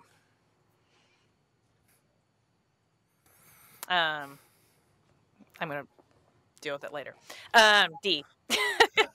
I'm not gonna count. 1, 2, 3, 4. Doesn't matter what I vote. Go ahead, Andre. Just a comment. The technology of the 50% is really solved today. There's a car out there today that will drive 36 feet without a driver and your phone. So in Seattle, they're called Tesla houses, and they have an 8-foot garage, and the Tesla goes in, closes the door. It's possible today to have an 8-foot garage and not need to park your car. So. It's not, Or an $80,000 vehicle. yeah, well, Okay. they're selling the houses. So I just say the technology's coming down to cars that are going to be more affordable. And so the 8 foot is not a barrier to a garage for a house. And I think we need to think about, the future there of the technology is going to really solves that 50%. Good. Are we finished with this topic? We are finished, Bill. Thank you very much. Yeah, we are. I think we are. Okay, the next topic is about those front parking limitations. And there is a relationship between the two in that here we're not talking about garages. One option of allowing front parking is that you could potentially have arrangements where you park it in front of the building. You don't have the blank garage aspects. However, you still have the curb cuts and the paving and the street frontage. As I mentioned during the background information, there is a different approach to the BHD and RIP proposals. BHD would not allow the parking between the building and the street for any of these housing types. RIP would allow it for duplexes, but not for attached houses or fourplexes. So, for example, this image on the left, BHD, whether this was a pair of attached houses or a duplex, that front parking arrangement would not be allowed. RIP would allow that for a duplex, but not if it was a pair of attached houses with the land division. So the question is, if we have those two approaches, if we're aiming for consistency, do you go for the BHD approach? Just don't allow that front parking. It could be to the side of the building, but as long as it's not in front of the building. Do not allow these for any housing type as per BHD, or do not allow it for attached houses, fourplexes, but allow it for duplexes, triplexes. Option C is maybe both approaches are okay. D is if the take is that parking is maybe it's solving a problem of front garages by not having garages. Maybe it's okay as long as no more than 40% of the frontage is parking or vehicle area. D, however, would not solve the concerns that were just raised about the curb cuts issue when it comes to these compact housing types. Those basically the extreme of choices are is A, never allow the parking in front of the buildings. You'd have to put it to the side or have some other arrangement. Or D is allow it for all housing types, whether or not there's a land division. So A and D would provide you consistency. And then real quick, we were just talking about the surface on the ground, not the frontage or the garage. We're just talking about paved area on land when we're talking about parking. And A would, well, actually, one nuance is that you could potentially do parking that's set behind the front building line. But this topic is really, should you allow parking entirely in front of the building, between the building and the street, or not? Okay. Go ahead, Ben. So again, I would go for a regulatory approach that's consistent between the two. So I guess it will be either A or D. What I find interesting about D is that it limits it to 40%. So you got 60% of the frontage that's guaranteed to be something else other than a driveway, and it also allows the flexibility of having versus not having a garage. So it might actually result in, more habitable space in the building itself. Or if you have to have a garage in the back, it kind of leads to having to have the garage in the back, maybe when in fact, maybe sometimes all you need is an off-street spot. So seems like D goes towards that direction. The other point I'd like to make is, if you look at the background at the back of our handout, the infill design prototypes, I think as you highlighted at the beginning, there's trade-offs between these front-loaded garages and or parking spots and the back-loaded ones. There's a lot more, potentially more impervious surface. If you go to the back, yes, there is a shared driveway. So it's not all. So I think allowing more flexibility for the front and the back is a more consistent approach. It seems to me that D does that better. Teresa? So I have a question. I think there's a difference between a driveway, which would be in front of the house leading to a garage, and a parking space, in that it looks like parking is a giant no curb at all in front of the house versus just a driveway size. Is that the difference? This one, the difference is it is about parking spaces between the building and the street. Um, uh, there would be allowances, regardless of this topic, of if we were allowing garages, as long as it's no more than 50% of the frontage, you could always have a driveway accessing that amount of garage. But this is a bit different. This is about allowing parking spaces between the building and the street. And whether that should be limited. As I mentioned, it's not shown here. BHD has allowances where there can be parking in front of portions of the building, but you can't have that front parking set in front of the entire portion of the building. So, Bill, can you go back one slide? And let me just, so in our example here on the right, this meets the 50% garage limit on a combined frontage.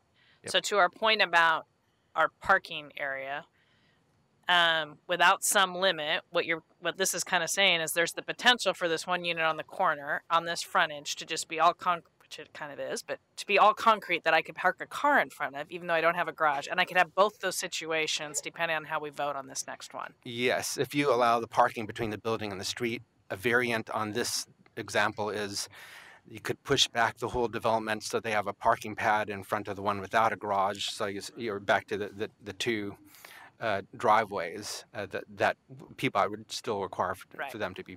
Okay. So, Mike? Yeah, my recollection is last time we were looking at a situation like that one on the left, and it was set up so that there was landscaping, maybe it was grass or something, and the parking, I'm thinking of the other image. It was this one, and this was the pedestrian one. Yeah, and okay, if you have a limitation of 40%, there's nothing to prevent somebody from using that other space in reality. We're talking about the pedestrian walkway when they're connected together. Yeah, it's So, I mean, I'll just lay it out there. For what it's worth, I'm in support of A, because I think that that's why back to kind of promoting more landscaping, pedestrian environment, and limiting curb cuts, I think this all kind of aligns with A personally. So, Jeff, go ahead. Question, so I'm understanding what we're talking about. When you're talking about a regulation on the amount of parking in front, are you assuming there's not a garage? If there's a garage, does this issue go away? If the garage is allowed, if it meets that 50% limitation, you can have a driveway accessing that garage. So you could have if there's a garage, you could have a driveway that's equal to 50% of the frontage in width. No, the vehicle area limitation applies to driveways as well, so you can't have 40%, more than 40% be paved for vehicle area. So if I'm building a garage and it's 50% of the facade, how fat can my driveway be to access that garage? Well, I guess what's easier for me to relate is if you have 20 feet of building and say you have 10 feet of garage, you can't exceed basically that 10-foot wide driveway to access the garage. And a 50-foot. So that means I'd have a 10-foot, which would be equal to 50% of my facade, is parking. I mean, a driveway is parking, right? I can park in my driveway. Yes. Yeah. I mean, yes. So, semantics of this, yes. So if we're saying you can't park in front of your building unless you build a garage, so we want to incentivize the building of a garage, so therefore you get parking. It seems to me we should have some ability to park in front of, rather than a driveway and a garage, we'll just have a driveway. That seems like a better outcome, maybe. So I'm sort of trying to just sort of intellectually wrestle with what's the difference. If there's a garage, okay, then we can have a 10-foot wide parking strip / garage. Yeah, take away the garage. Away the. What I would argue with you, Jeff, is the example I was trying to show or explain our previous discussion is now you get garages and parking, which means the entire frontage of your place is going to be driveways up to your garages as well as paved areas for cars.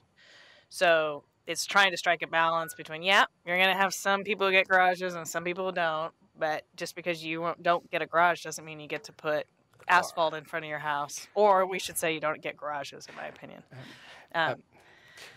Otherwise, you're going to end up with a lot of asphalt in front of a lot of these multi-units to just allow people to park in front of them. Just to clarify that, examples we have here where BHD doesn't allow front parking between the front of the building and the street, but you could do parking set behind a portion of the building. So 50-foot wide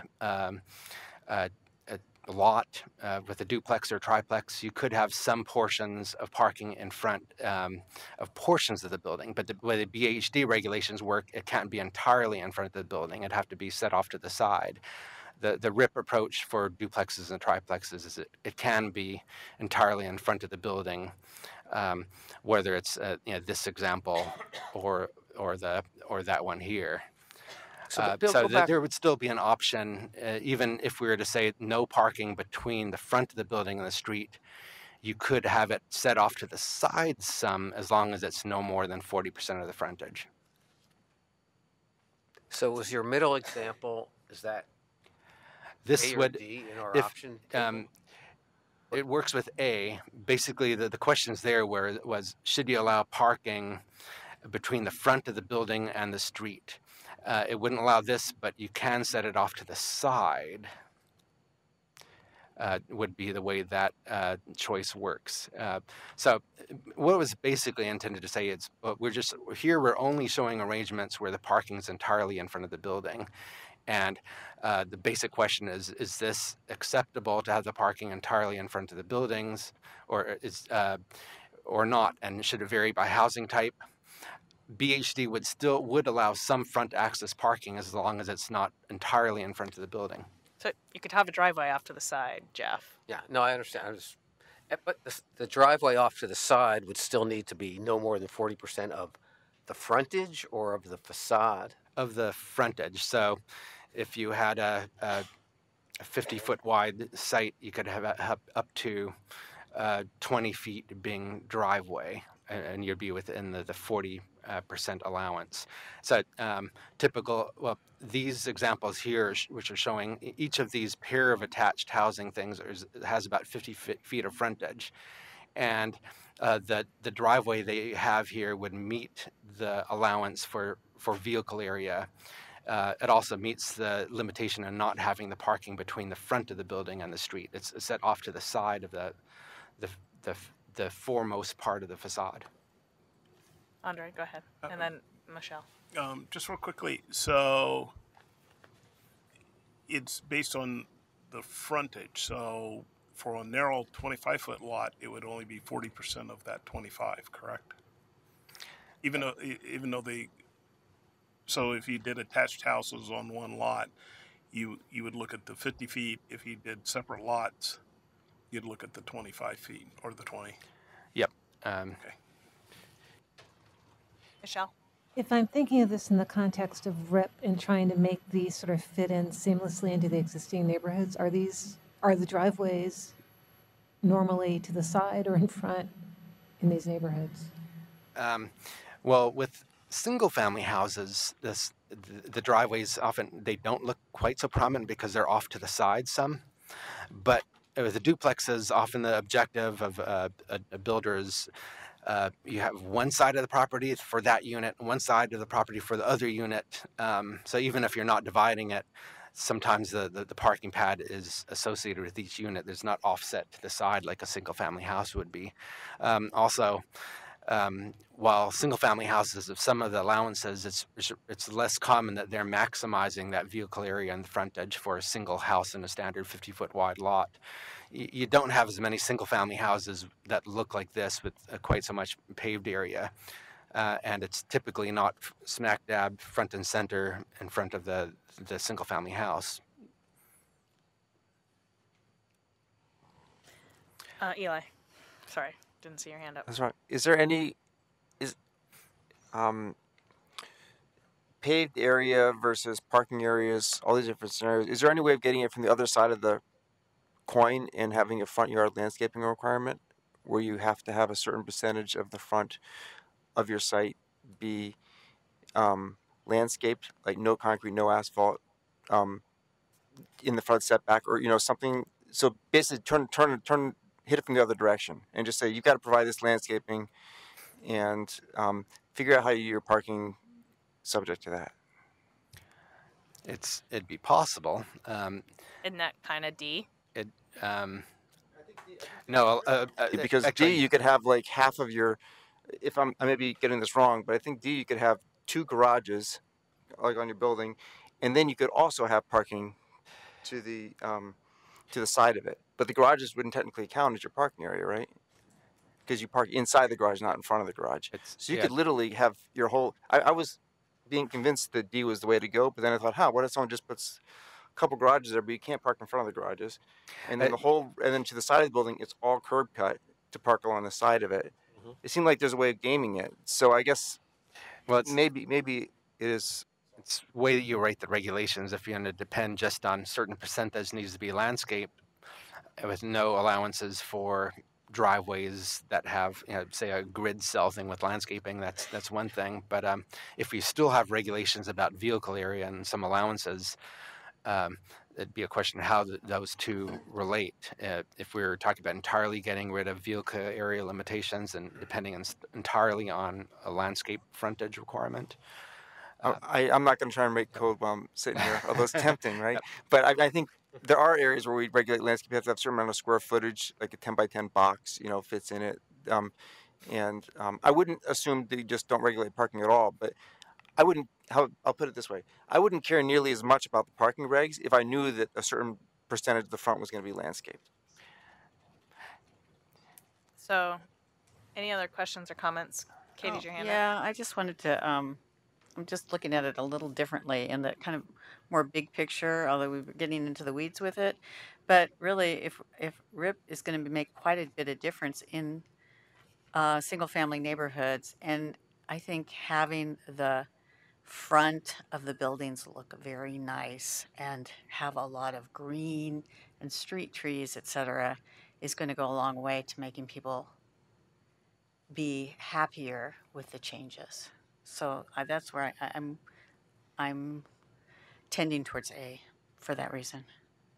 I agree with you, Katie, and I also think the other thing with this discussion is it's forcing some pretty deep front setbacks because they're trying to allow for cars to be in front of it, and I think it's just a combination of things that are causing a poor pedestrian environment. So I also will be voting for A. Unless anybody has a last word they want, I think we'll take a straw poll.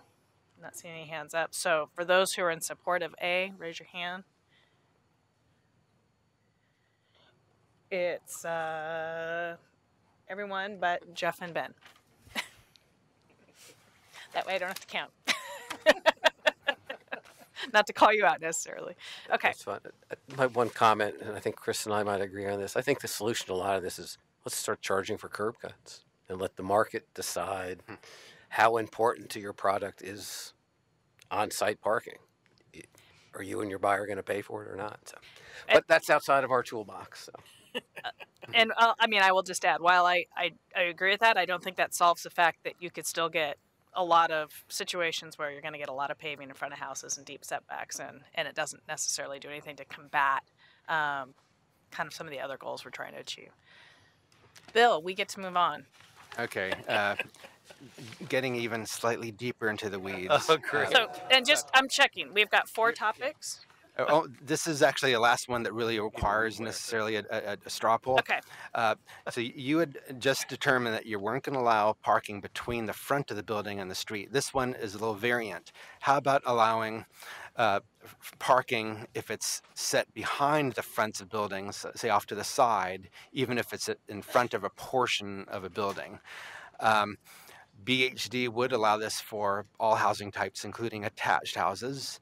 RIP generally allows this, but would disallow any parking between any portion of a building and a street for narrow attached houses. So between A and B is it, well, the general question is this ever acceptable? Say for, is it acceptable for all housing types? Is it maybe not acceptable for attached houses, but acceptable for a duplex? Or I think is this acceptable is a basic question.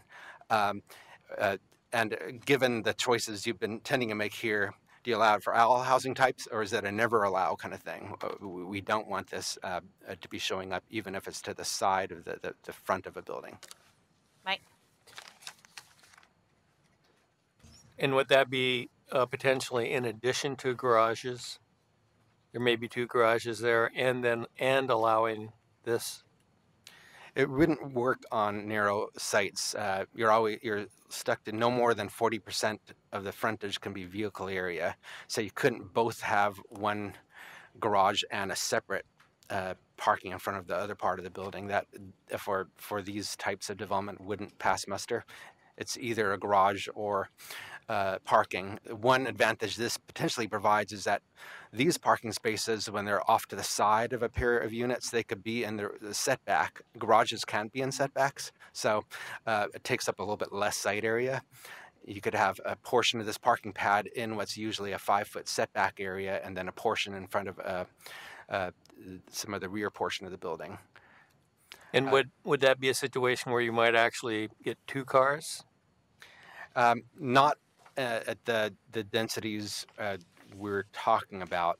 You can't have more than 40% of the frontage be vehicle area, and for a single unit, it wouldn't work at these densities to have 2 side by side driveways for one parallel. unit. No, I meant. Oh yeah. Tandem. Sorry. Yeah. Tandem. Front and back. Right. It'd actually be easier to do that without any building in front of it. If you just had the tandem surface parking to the side of the building. The main difference between RIP and BHD for these narrow attached houses is that BHD would allow what's shown here with the parking pad in front of a portion of the building. You could do the same thing with RIP, except you couldn't have the building behind the parking pad. It's just a question of the way RIP has the narrow lot standards. No parking is allowed between any portion of the building and the street for narrow lot attached houses.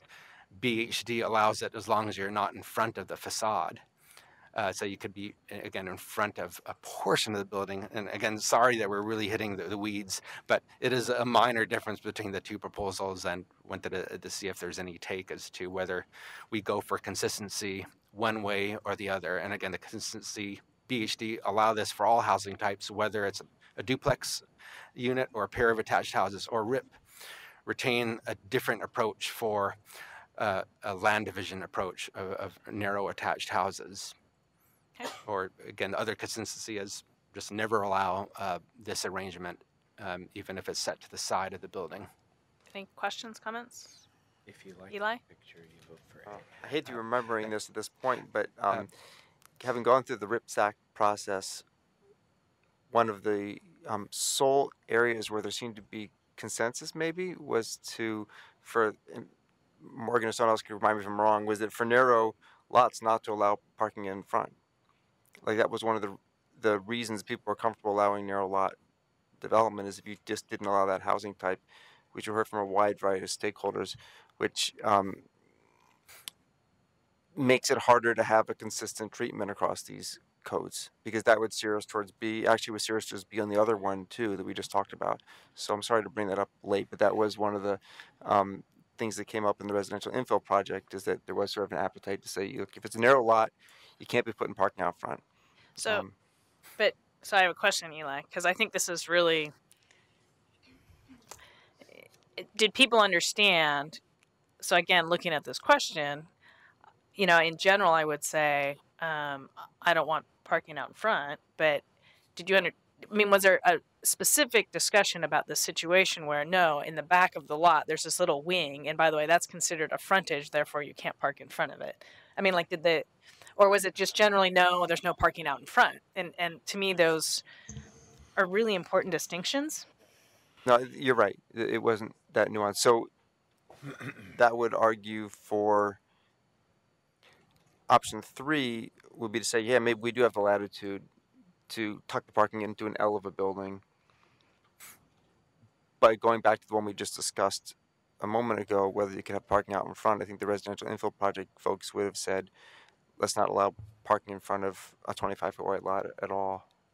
Which is, I think, where we ended up, is no parking. But no, is that where we ended up? Yes, yes. So the question here would be, would you allow in the situation where you might have a wing in the back of the narrow lot, somebody to park in front of it? And for what it's worth, to me, it makes a ton of sense, and I would make it consistent with both codes. Okay, you're right.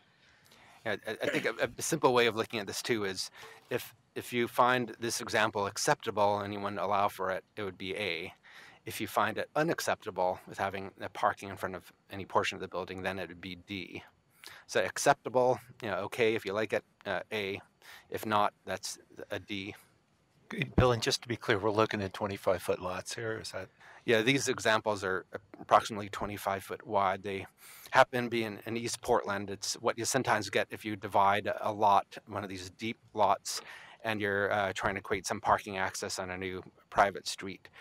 So that's this particular context. PBOT did some modeling of their new narrow street approaches, and in terms of providing off-street parking, this is one they used as a model for a way you could get some decent street frontage, but also provide some parking access. And I think in RIP, you wouldn't have a structure that large that would be, well, yes, you would. It would just be multi-unit. The way this is, it's about a 15-foot frontage in the front and then maybe 5-foot wing behind the parking. And again, you could do something similar under the current RIP proposal. You'd have to get rid of that little building wing behind the parking pad. That's the main difference. You could still have pairs of attached houses with parking to the side. Under RIP, you could not have the building portion behind it. You could if it's a duplex. But again, if you were going for consistency, it's probably either A or D. Allow this or don't allow that parking arrangement. So how far? It's a partial parking on the side of the building. So how far is it back? And what I'm trying to think about is what Eli said. If people really don't want parking in front of a building, we're seeming to say, well, this is a slight gray area. We're going to push the car back. And so how far does the back end of the car poke out into where people said they didn't want to see a car? Parking spaces under this proposal too is not allowed within the first 10 feet from their street property line. So however you design this, to say that the main facade is set back 10 feet, your parking pad would also have to be set 10 feet. So it couldn't protrude any closer than 10 feet from the property line with both proposals. So that means it's 30 feet back. Okay, so 30 feet. And it doesn't address the issue around curb cuts, right? So you're having curb cut, 20 feet of frontage, curb cut, 20 feet of frontage. It's still, you're getting 20 feet of continuous curb and or street trees, and then driveway. But you could also do that without that wing and have those as just so that I think it's really all about wing or no wing. And I think the wing actually adds a lot to the environment personally. So Michelle, go ahead. I'm sorry. No, I just, the other question is, it seems that, we're trying to create an environment for the pedestrians and everything. And this is pushing the houses back further from the street frontage. And wings. It's bringing them closer. Huh? Just the wings. Just the wings, right? Or having no wing at all. Right. No wing at all. The previous decision you made was if you were providing front parking in front of the entire building, this would require that building to be set back at least 28 feet to accommodate the parking space. But an allowance for the parking to be set to the side like this would still allow the building to be close to the street. Close to the street. The parking could be set. Okay, so some of So the in building this- could be pulled In forward. this example, Andre, you just wouldn't get to build that, but you could still have this parking if in the way RIP's written right now. So this little wing you have the choice of getting to have that wing or not getting to have that wing. And a BHD lets you build the wing, whereas RIP would say, nope, you don't get to have that wing. Nothing else changes. It's just there or not there. And you can still have that drive pad. Okay. Thanks for the clarification. So when I envision what I currently think of as a skinny house, I envision a house that has the garage dominant on the facade. So is the idea that those are going to become legal nonconforming, or are they going to be incorporated as conditional uses, or what happens if you've already got one of those? I believe existing development built under prior code is just legal and nonconforming. I think you couldn't create new ones like that. I think in some cases we've done things to sort of protect pre-existing development to a greater extent than saying they're legal nonconforming. But I guess we're not thinking about doing anything like that in this case. No, you would not be able to go further out of conformance. You couldn't somehow squeeze a wider garage on an already skinny house. In an existing house, you couldn't add the front garage, bringing you into nonconformity. So Right. I don't think this affects so much the status of existing narrow lot houses. It's really about moving forward with what you allow for the future. Any other? Oh, Mike? Well, just a comment on human behavior in addition to curb cuts. I walk most mornings, usually in my own neighborhood, where there's one huge vehicle that there's a pad in front of the house, actually on one side of the house, and the vehicle is so large that it takes up at least half of the sidewalk. And I'm looking at this example, and again, in different neighborhoods, I see people who have this kind of arrangement, and for whatever reason, they have storing things or toward the wing or whatever. They're usurping half the sidewalk. So the more we do that kind of parking, in my opinion, we give up a lot of the pedestrian space. That's been my experience on the ground in terms of how people actually behave. I think that's true, and I mean, behavior aside, the situation you just described with your own personal situation where you're parking on the side of your unit and a bunch of people are stacked tandem, you guys are just behaving well, hopefully, and not parking over the sidewalk. I mean, if you don't allow this, we're not allowing basically what you're doing. So, I guess we have to wrestle with hopefully good citizens out there. Any other comments? If not, let's take a straw poll. Show of hands for those who are supportive of allowing for all housing types, including attached houses, for you to park on the side of a front building line. Looks like all but 2, so 9. Okay, thank you. Those are the rest are really updates to topics that came before you in previous work sessions. I hope we'll try to move along here. One thing we were directed to do was to take a look at the way our Eastern Portland deep rear setbacks regulations would work. If you recall, we have some regulations that call for approaches that keep the middle of the centers of East Portland's deep or large blocks less built up, and try to focus development more to the edges. That's intended to move us away from the current trends of the second image here, where you're getting a lot of development going all the way to the rear of the site, and moving to a future where you'd have a less built up outcome in the centers of the blocks. But we did end up with a proposal that provides also an option for more centralized outdoor space as an alternative to the rear setbacks so basically where we landed was this fourth image showing a mix of deeper rear setbacks and centralized open space. And that's really intended to move us along from what we're currently getting in East Portland, which is development, medium density usually, going all the way to the rear of the site, keeping more of it unbuilt to retain that part of that aspect of the character of East Portland blocks. Where the questions came up was we do have an option where instead of the deep rear setbacks, you could do centralized open space as an alternative. One thing that was wanted to clarify too with the regulations is that the deep rear setbacks do allow things like some parking and community buildings in the setback area, as long as at least half of that area is more landscaped. And a schematic just showing the minimum requirements for that is this, where the setback's 25% of the depth of the site, but you could have community buildings or even some parking in that area. And the requirement for the centralized open space option is it needs to be at least 10% of the site area with minimum dimensions of 30 feet to make sure it's usable. And just wanted to share some of the modeling we did. And these are showing, again, the question was, is it possible to do the alternative option of more centralized open space instead of the deep rear setbacks? And these are showing projects that would that have 10% of the required site area in a common area with a minimum dimension of 30 feet. The first one on the left is showing it more of a side court example. This would meet the requirements. Another alternative version here, another common open area, about 10% of the site area. This would meet that requirement as well.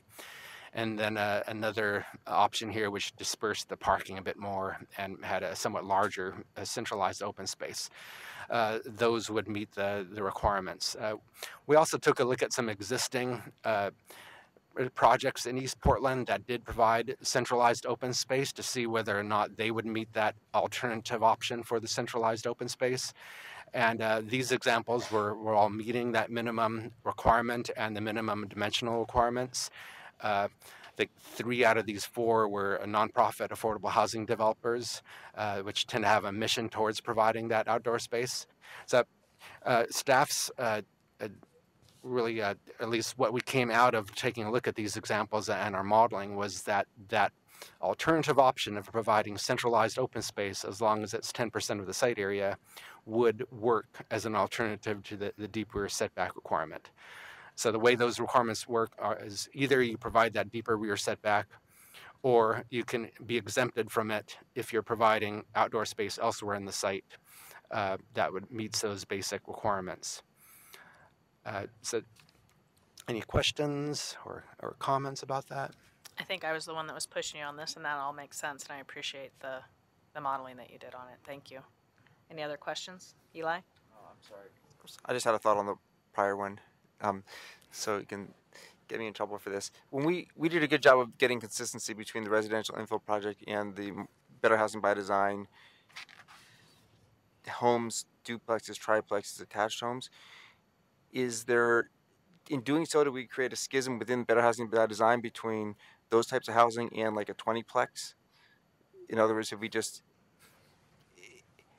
are any of the things we just decided that work for, is this going to use another section of the Better Housing by Design that says, here's the rules for bigger sites and here's the rules for a duplex, a triplex, attached house, blah, blah, blah, blah, blah. And if so, could we just take this rules we just said here and just apply to any project in that design, in that area? For the multi-dwelling zones in East Portland, that requirement for either the deep rear setback or centralized open space. Oh, I'm sorry. I was going back to the ones we did before. Back into I all went of back. Oh. Right. We did a lot of work to make these internally consistent, and I just realized that.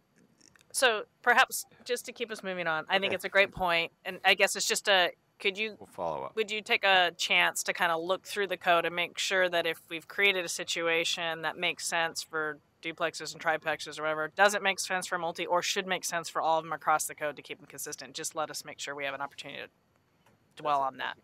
Okay, that's good. The one other item we wanted to follow up on was there was the topic of the requirements, proposed requirements for visitable units, that most every project would have to provide some visitable units. We were directed to look at the idea of turning the visitable units aspect into more of a development bonus. And what we're looking at doing is proposing an approach where units or projects that provide visitable units would receive a 25% increase in the FAR allowed for the project, and at least a quarter of the units would need to meet the visitability standards, the same ones that RIP has, in order to qualify for this.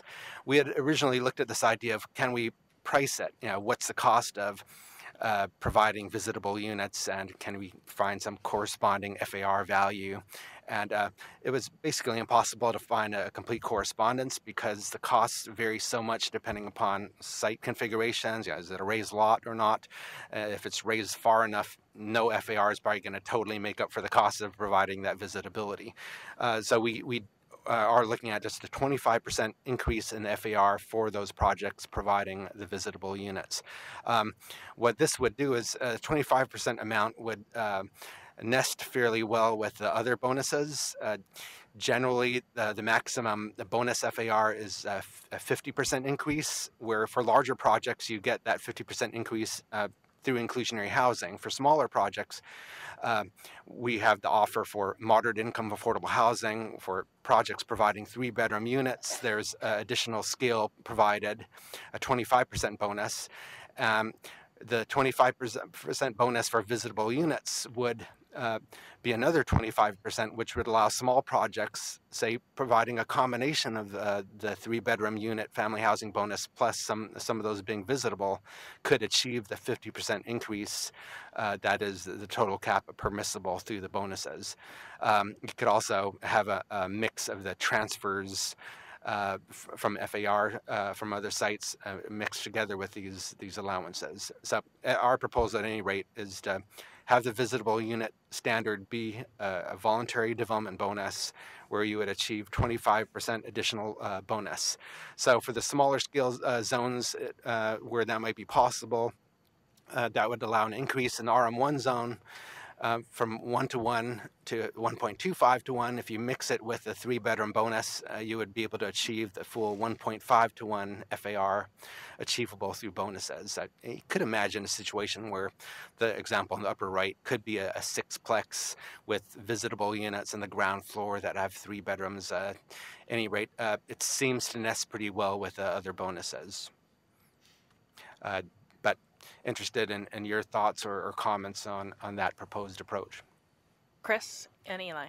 Well, I think I was the one who raised the question here, and very much appreciate the follow-up. And it seems like you've managed to find its niche within this proposal, so thank you.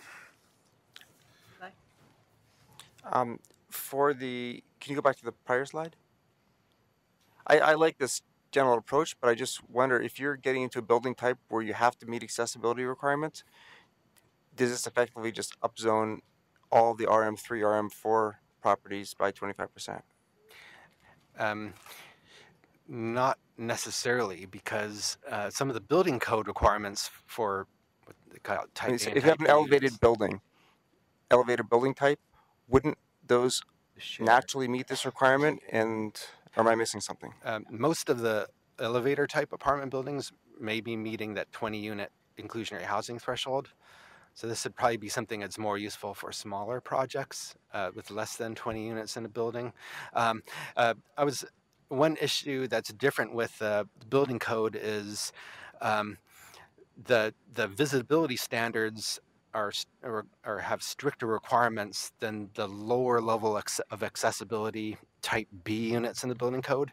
So just meeting the standard building code requirement for type B units is not as actually strict as what the visibility standards require.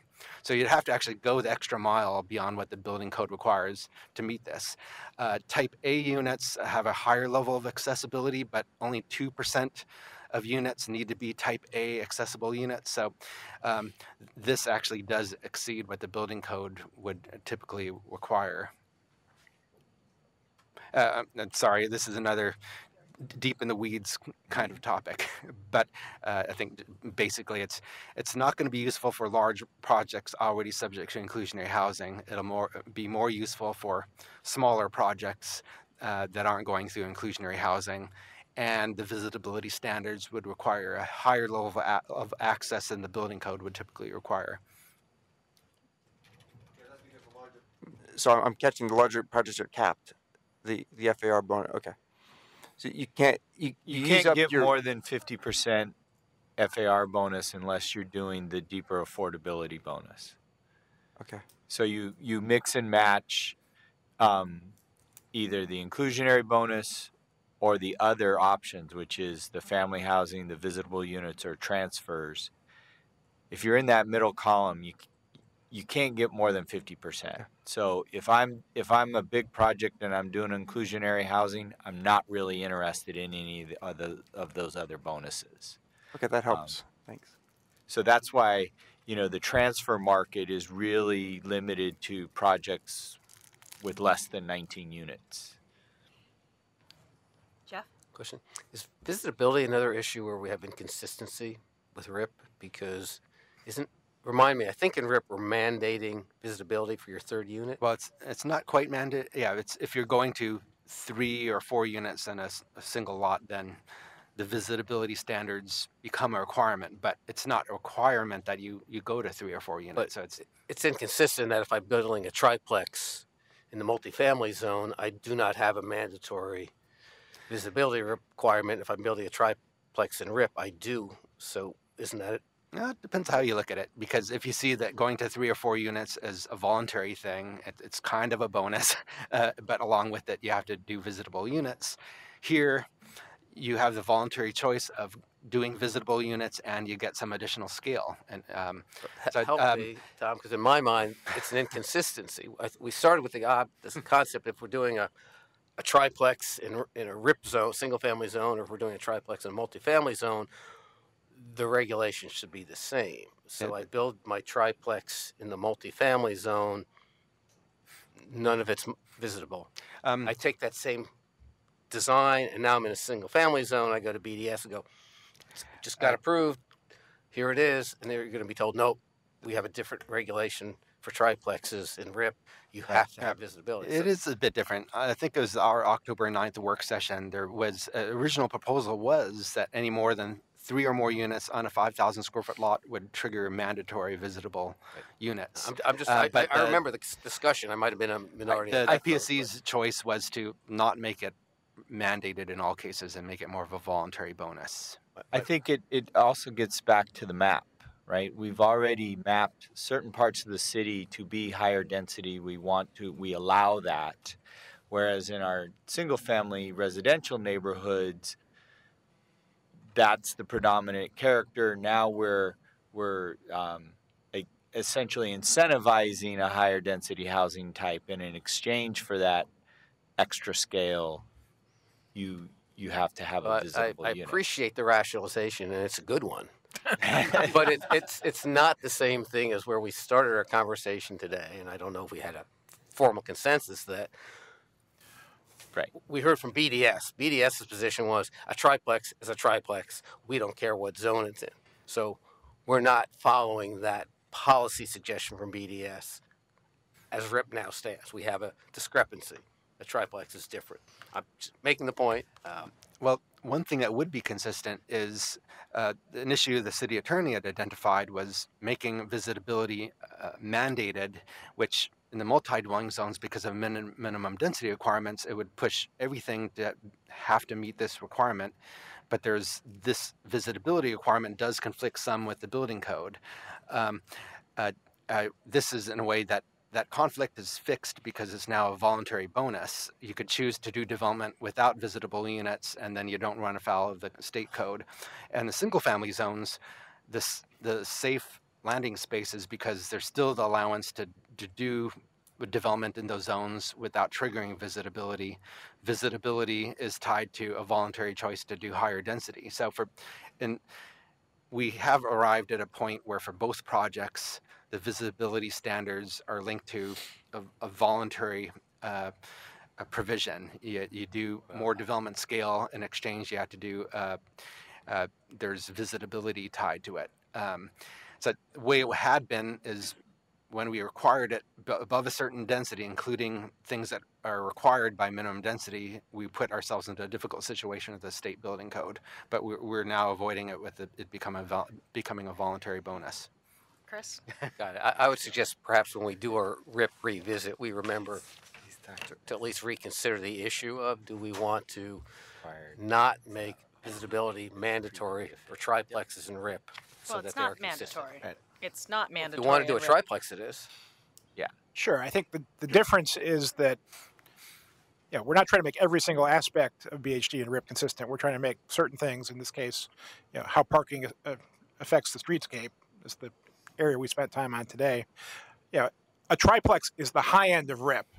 It's the very low end of BHD, and I think there are different considerations involved. So I don't feel the need to be consistent on this particular aspect, and I think fair enough. Bill has made the case that even if you want to insist on consistency, they are in a sense both bonuses. In one case, they're an FAR bonus. In one case, it's a unit bonus, but they're bonuses. They're not No, requirements. I see it from BDS's standpoint. I just approve your building plans for a triplex. Oops, they don't work in this zone because we have different requirements. So I guess another thing to think about is the reason it's a little bit different, which I find which I agree with, but it's the fact that a triplex is mandatory in certain multi-dwelling zones. It's not mandatory. So I guess what I'm getting at is you could always take away the mandatory piece of it, and then it kind of starts the evening playing field there too. In other words, I'm not saying you should go there. I don't agree with this, but I mean, that's not a level playing field between RIP and BDS either, or and BHD either. I guess I just thought I had an opening to revisit an issue I've always felt uncomfortable. And I thought I would take advantage of it, but obviously you and Chris are throwing that away, so that's fair enough. Any other concerns, comments on this? So just, I mean, since this is something new, just in general, a show of hands if there's support for this concept that staff's proposing. Looks like we have 10 of the 11 since one has stepped out. Great. Thank you. And you will have a chance by April 9th when we return to you to see the more complete code language reflecting the straw poll direction you provided us. So not coming back until April 9th, although I believe there's some joint work having to do with some transportation modeling that relates to both the BHD and RIP. So some work in terms of the transportation impacts between now and April, but not coming back to you with the actual code refinement language for you to review until April. Okay. Thank you. You're not quite done. I have a little something to add. Appreciate the memos from PBOT. Personally, I find the information provided on with response to gaps in street connectivity in East Portland just a repeating of, I guess, statements they've kind of already made to us before, and doesn't really address the concerns that we've been expressing about how to get more consistency, how to incentivize it better. I understand their hands are tied, and they can only answer so much. But I think, from my point of view, it doesn't change anything, and I think I am going to be pushing for trying to do more to get consistency into this goes back to what you've been saying, Katie, a better plan for East Portland that's not so ad hoc when we can figure it out or push it back on developers to make street connectivity happen. So I appreciate their effort, but just gonna be looking to make more of a statement myself. Any other comments? I think now you guys get to depart for today. We'll be looking forward to seeing you later in April. Thank you. Thank you very much. Next item on the agenda is residential info project. How about a 5-minute break for those who need to take one, since we're wrapping or getting started a little early. Great. I've got one.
the residential infill project. This is a work session.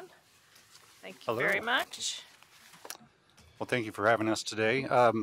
It's been a little while since I've had an opportunity to speak at the commission. So by way of reintroduction, I'm Morgan Tracy, the project manager for the residential infill project, and with me is Tyler Bump, senior economic planner with the Bureau. Before we move on, I just wanted to congratulate the commission for getting through that last topic, because Bill and I have been wrangling with that for the last month and a half. So it took a while, but it was worth it, and a very productive discussion. Thank you. For the folks following along on our live stream and later on YouTube, the materials for today's presentation are available on our project website, including the presentation. Today we're going to be providing an overview of what we have learned to date with respect to the economic feasibility findings from the direction the Commission has provided following our last 8 work sessions between May and September. So we will start with a little background context about our housing mix, provide an overview of the relevant differences between the April staff proposal and the more recent revised proposal. Tyler will then present the analysis methodology and some of the results, and we will conclude with the summary of the key findings and with any follow-up questions and answers. But I think for this presentation, feel free to stop us along the way. There's a lot of information to digest, so feel free to ask questions as we go.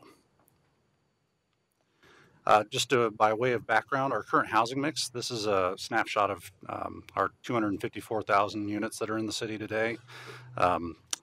Mostly single-family houses, about 57%. A large percentage of larger apartment buildings, so these are 5 or more units, with the plexes and ADUs making up the balance. Within those different types of housing, these percentages are showing the relative ownership by housing type. So what's interesting here is the difference between the larger multifamily apartments, which are generally at about 11% condominium ownership, and the smaller plexes, which is about 20% ownership. So this opportunity is one reason why providing an alternative to accommodate more units in smaller scale buildings is a good option in terms of the ownership and variety of tenure possibilities. Just by way of note, the ADU ownership number there is not reflecting the proportion of separate condos, so these aren't individually owned ADUs that are separate from the house, but rather represents the proportion of ADUs that are being rented long-term as opposed to being used for other reasons like accommodating family members, or short-term rentals, spare room, or the owner may be residing in the ADU while the house is being rented. This slide is showing our projected growth, our comp plan default growth strategy, which is primarily in larger apartments on corridors, with about 20% of the growth occurring as new single houses, and smaller plexes and ADUs making up the difference. So again, as we talk about RIP, we're looking at ways to further increase the diversity of these housing types, especially in those lower 2 types of housing. So the pieces of the project proposal that are most relevant to our economic analysis include the floor area ratios, or FAR, which is, in other words, how much square footage is allowed to be built on a lot, the number of units that are allowed to some degree, and the geography where additional housing types are allowed. So as you can see in this slide, the FARs are increased in the new proposal, and up to 4 units are allowed and not limited to just corner lots like the corner lot triplex. So in the April proposal, there was essentially a single FAR for each zone. And in this example, for the R5 zone, it allowed for a 2,500 square foot plus about 750 square feet for a detached accessory structure. For corner lot triplexes, those 2 could be combined into a single FAR. The PSC's direction was to allow for escalating FARs for the second and third and fourth unit. So it starts off slightly lower than the original proposal for a single house at 2,500 square feet. You don't get the additional 750, but you do get additional FAR as you add units to the site. The other key change was broadening the area where these housing types would be allowed from roughly 2/3 of the R25 to R7 zones, which is approximately 87,000 lots, to nearly all the lots in these zones, which is closer to about 123,000.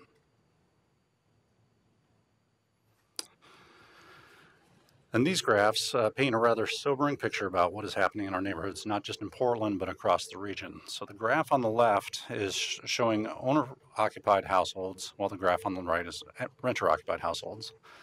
The green lines show moderate and high-income households, while the magenta lines are showing low and very low income households. So these are not percentage shares, but actual numbers of households. And what the trend is showing is that it seems to indicate that the region's net growth and demand for housing is concentrated in households with annual incomes above 150,000, and as almost as many low and low to moderate income households were priced out or otherwise have left the region. Now, if the reason was due to the average household income increasing, that would be one thing, but it's not. The median regional wages grew only about 0.8% from 2012 to 2017. So as fewer options at lower price points are available, lower income households are seeking residence outside the region. So this need feeds into the key findings and outcomes that we'll discuss later in the presentation. Thanks, Morgan. I've got a couple slides at the beginning here that are sort of framing and sort of context for what we're going to talk about in terms of feasibility. One of the things that we've been predominantly focused on is the development feasibility of these unit types for the private sector and delivering them. I think an alternative thing to consider is ultimately who's living in these units, the home ownership need and the rental need for these different price points and the different unit types. So one of the things that we've been talking internally in our team meetings about is this sort of relationship between housing price and interest rate just over the last year. So one of the things on the chart on the top is the average or median sales price of single-family homes in the city over the last since January 2018. So there's been a slight decrease of about 5%. This goes along with increases in interest rates. So the interest rate has gone up about 0.4% in that same period of time. But housing hasn't actually gotten less expensive. So that combination of interest rate relative to decrease in price keeps this total monthly payment for that same unit at the same amount. So the price has gone down 5%, but interest rates are going up. And into the future, these are dynamics that are going to continue to play out as well. So in terms of price, we look at that, but there's also these other factors and this is 20% down payment. So this is a standard loan. This isn't an FHA loan. Question. When you talk about monthly payment, does that include property tax? It does. So we've assumed new construction property tax and $1,000 a year for home insurance. It's a pretty standard mortgage calculation. The other sort of key thing. Tyler, quick question. These are all house sales, not just new house sales. That's right. Yeah. The other key component I sort of wanted to highlight before we go into the findings is this foundational concept of size of unit relative to price. And so on the top chart, we have this gray bar, which is the average price for a 4,000 square foot house, 2,500 square foot house in the orange, and a 1,000 square foot unit in the blue. And so this relationship between square footage and size relative to overall price is bearing out as we're looking at the changing prices between single family, duplex, triplex, and fourplex units. So with that, I'm going to get into the model itself and the work that Jerry Johnson from Johnson Economics has done for us. I think this is the third iteration of the analysis that he's done, and things have changed over time since we started this work, and things have changed since the April work when we were back talking to you last time. One thing I sort of want to highlight here, though, is that when we're looking through the findings, it's important to think about these things thematically in terms of moving towards the outcomes that PSC has discussed over the last work session period. It's easy for us internally to sort of dig into the weeds and look at the numbers and say how many numbers here, how many numbers here. But increasingly, I think what's important and sort of valuable for us to think about is it moving the needle towards the outcomes of the policy goals that you all want to achieve from this project. So overall, the numbers are important, but also think about how that moves sort of bigger picture forward. But beginning the economic analysis in terms of a little bit of methodology, what Jerry does is he takes the proposal, the revised proposed draft, the change in FAR and the map that Morgan referenced, and compares it to our current allowed baseline allowances in the same zones, but more specifically a type of house and the size of house that's most often produced, so about 2,800 square feet. So what we're doing is we're comparing a single family at the 0.5 FAR, a duplex at 0.6, a triplex at 0.7, and a fourplex at 0.7 against the sort of standard baseline scenario that we see right now. And then he runs it through this sort of pro forma-based development prototype. And these are things that we've talked about before. We had an economic briefing a few months ago to sort of talk about what goes into these sort of models. And this is just a refresher on that. So what goes into it is the physical program, what kind of building you're building, the site size, the FAR allowance, or the total building square feet, and the number of units. And then we've got costs on the cost side. We've got hard costs like construction and labor, soft costs, engineering, permit fees, design, those sort of things. And then on the revenue and income side, sale price, rents, number of units. And ultimately, those things are a fairly simple math equation that come out to a development feasibility indicator. And in this case, we're looking at residual value. We've talked about residual value in most projects over the last, my 8 years here with the Bureau. So it's a concept that we continue to work towards in thinking about development feasibility. So just real quick, we do have some newer members. I just want to make sure people understand the concept of residual value if you're going to keep referring to it. Sure. So residual value, when we look at residual value, we'll solve for residual value per square foot of floor area. And what that means is it's the amount you can pay for the land after making development work and selling it for what's achievable in the market. So if it's $50 a square foot as the residual value, and you have a 5,000 square foot lot, that means you can pay $250,000 for a 5,000 square foot lot and make development work on that lot. So it's all kind of relative to location because things are priced in different ways geographically across Portland, but that's sort of the baseline that we use for comparison. And if you have further detailed questions on that, you can always call me or we can have coffee and talk about stuff too. So ultimately, Jerry from Johnson Economics runs these feasibility models, and the example on the right is in the packet in the memo from Jerry. I just kind of wanted to put it up there so you know what it is. There's no need to try to read that on the screen. But he's got two examples in his report of what these look like, one for a rental model and one for an ownership model. The next thing that he does in his work is he assigns all of the parcels in the R2.5, R5, and R7 zones in the city into these different pricing bins. And the pricing bins really are, we can think about different market areas with different price points across the city. On the right is the sales price per square foot. In the middle-ish on the right-hand side is the residential rent per square foot.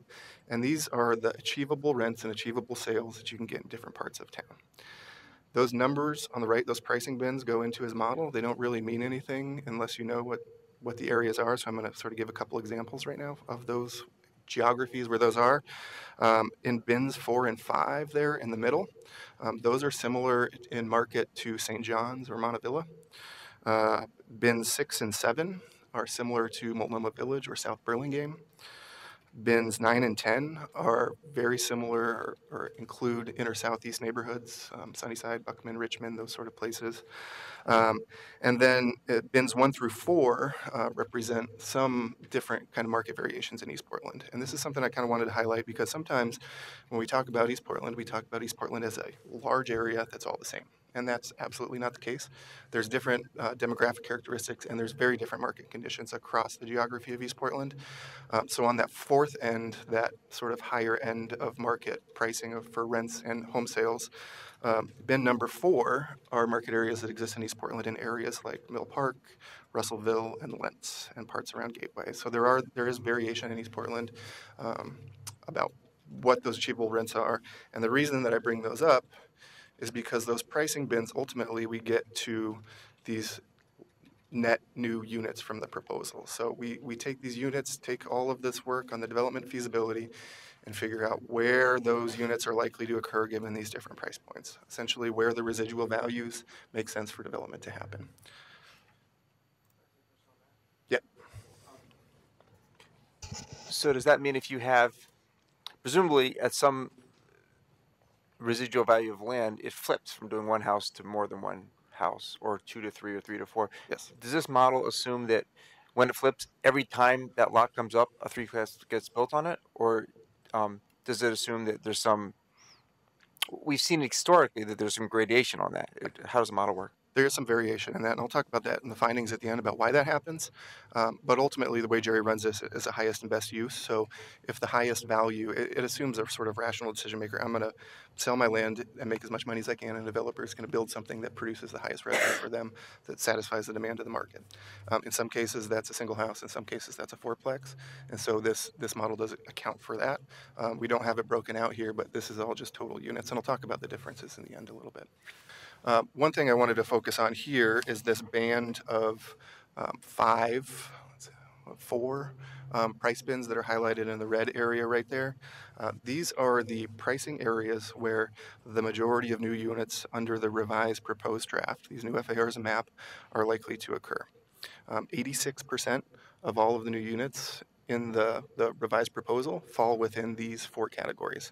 The majority of these pricing bins, looking at the achievable sales price and achievable rents, are in inner neighborhoods, inner southeast, inner northeast, as well as a significant amount in the middle ring areas as well, parts of St. John's, parts of Kenton, a little bit in Coley happening, a little bit in Woodstock. So that sort of middle ring, as well as seeing some of the investment happening or new units happening in those other areas. So Tyler, so this graph is the projected number of. Does this represent history or projection? That's projection. So that's okay. That's new units compared to what we would likely see given our base zoning right now. So if this is the revised proposed draft compared to doing nothing and maintaining the current zoning code. And this is the revised proposed draft. Yes, right. Okay, and so you're saying that most of the units would be higher priced? Well, they're in this 205. I'll get to that in a second. So I'm going to run through an example here of what this looks like. Could you talk slower? I mean, honestly, you're going so fast that it's hard for me to take it in.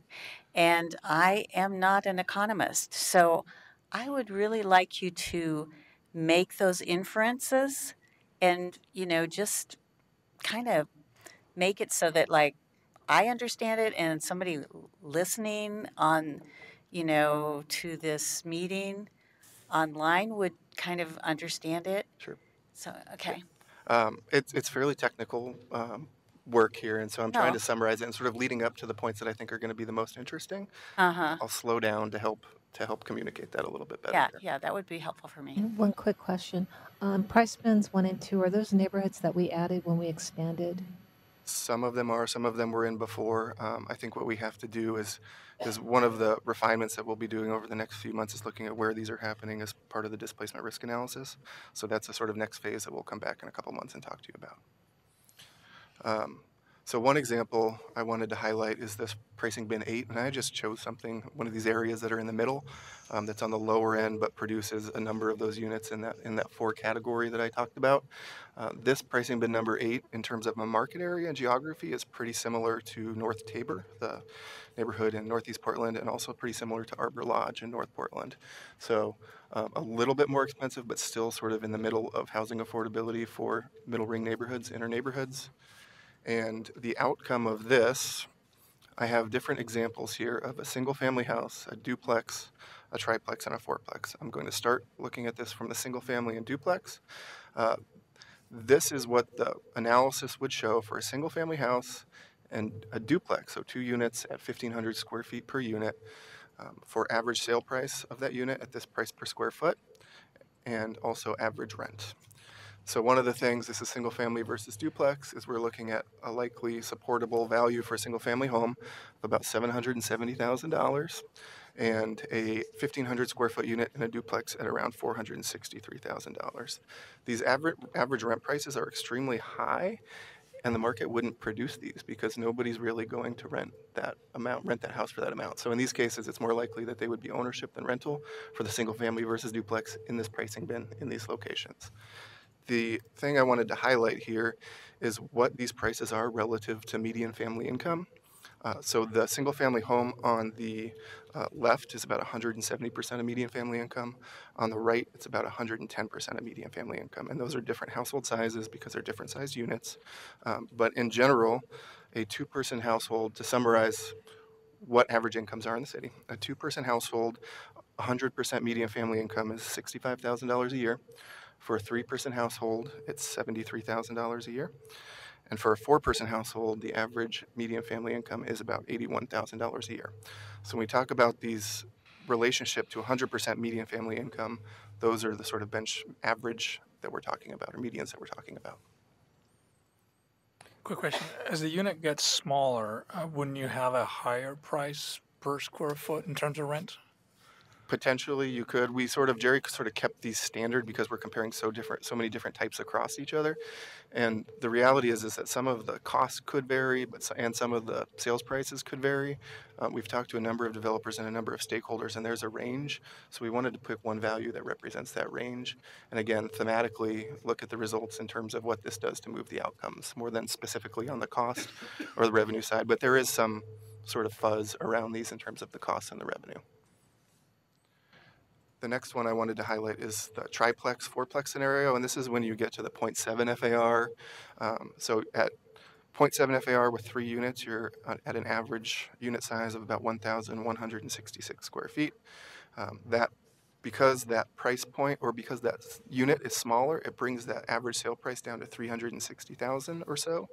And then for a fourplex, the unit size goes down to 875 square feet, so 4 units in the same FAR, 3,500 square feet for the building, and that brings that total price down to 270,000. And again, this reflects a smaller size. It reflects efficiencies in land value, so that land, the cost of land is being spread across more units as opposed to a single or a duplex. So those are the two things that are driving the change in price decreases. The unit size and the land efficiency per unit, land cost per unit decreases as you get more units as well. The interesting thing that happens here in the triplex and the fourplex is you do get to a point where the rental, average rent, are pretty close or supportable within the rental market. So that fourplex $1,900 a month is pretty similar to what you might see for a 2-bedroom unit in a multifamily building in a commercial corridor in an apartment, new construction building. The triplex one is kind of interesting because we just haven't seen a lot of new construction 3-bedroom units. And this size is kind of a 3-bedroom, 1-bath type of unit. And we haven't really seen any new construction 3-bedroom units that are rentals in this development cycle. So this is something that is probably feasible within the market to do, and that the market's not producing in the apartment zones. We're just not seeing those 3-bedroom units. And then in terms of MFI and how these compare, again, the housing size shifts a little bit. It decreases because the unit gets smaller. But the average sale price for the triplex unit is about 90% MFI. For the unit in the fourplex for sale, it's about 80% MFI. And then down here, the rent price is 120% median family income. And then for the rent down here, 100% median family income. So I'll pause there. That's a lot of information, and see if folks are tracking and have any questions. Good. Eli? On your single family, the example before this one, yeah. I just want to note, I think this is correct, that the single family, can you go back one slide? That home on the left, at least, you couldn't build it. You could build that today, but you couldn't build that under RIP because of numbers of steps going up and probably height. Right. So these are just for our understanding. These are examples from what you can build today, but there's some other parts of RIP that would make some of these, you couldn't build it that way. Including the parking and garages. Yeah. These aren't perfect matches for the duplex and the triplex and the fourplex. I did try to find unit sizes and total building size that are similar to the allowances. But because we haven't really allowed these before, it's hard to find an example of what they look like. It does look very nice. Tyler, may I suggest that you pull the mic a little closer? That might also help. Thank you. Sure. All right, keep going here. So this summarizes what the changes essentially of the revised proposed draft are. This is the new zoning line right here, and we have our baseline here, and really what we're looking at is this net impact. So what's the change of the revised proposed draft relative to the baseline? And what Jerry Johnson at Johnson Economics has found through this highest best use predictive modeling is that we're going to likely see, or could see, upwards of 24,000 additional units created through multiple units. So adding the triplex and the fourplex allowances everywhere, and expanding the map. So there's two things that are happening that are really feeding into this. That's the increase in the FAR as well as the broader geography of the map. And I can talk about that, some of the implications of that at the end a little bit. But there's two issues going into it that are increasing that number. One of the other things that's pretty interesting is before we saw a reduction in total construction investment, and this time it's going up because we're allowing more FAR and more units. That's making the market sort of goosing the market a little bit to do what it wants to do and provide the units that it wants to provide. This is a comparison, a little bit more detailed comparison. I'm not going to spend a lot of time on this, but wanted to put it up here. This is in the memo from Morgan and myself to the Planning and Sustainability Commission of the totals where we were from the previous staff proposal, the staff proposed draft, and where we are with the revised proposed draft, and where those changes are, which I'll sort of go over here in a second. So to remind folks of where we were. All right, one question on the last slide, if you could go back. The replaced units, which the uncoded word people use as demolitions, they're compared to some baseline. What was that baseline number? For Jerry's work, yeah. So the baseline replaced units, yeah, about 1,300, 1,400 or so, and it goes up to about 1,500 from this proposal. There's some changes, methodological changes, in sort of updating in the real estate data that makes it difficult to track over time the baseline versus baseline and proposal versus proposal. And I don't want to get too stuck on the details there, but there's so many things that have happened within the market over the last year and a half that we've been doing this that it changes that. And Jerry's been doing some work that he calls backcasting to sort of look and see what's actually been built relative to what the predictive model was showing before that accounts for that. So again, if you have technical questions on this versus the previous one, follow up with me and we can talk about those. So I'm going to just belabor it. Go back one more. So just if I'm following, tracking what you said, the baseline was about 13, let's say 0.5 thousand units. So the staff proposal you're saying was down about 1,500 units in as far as demolitions. Is that what I'm tracking or not? No, the original baseline, if you look at the top row in that column, it projected about 1,384. 1,300. Yeah. Got it. Previously, and with the new zoning in place, 1,500 difference about 117. Got it. And what's Thank you. Yeah, what's changing between the replaced units versus total new units is the predictive model is showing that there's likely or could be a lot of triplex and fourplex units happening. And so that's why you see an increase in the total number of net new units, because right now we're only looking at a one-for-one for the most part in some duplex situations, some historic narrow lot things, but it's just a pretty different proposal that we have now. Katie, your mic's not on. Hard to hear you. Sorry, I thought it was. So the baseline, is that what we have now, or is that what the first iteration of the RIP?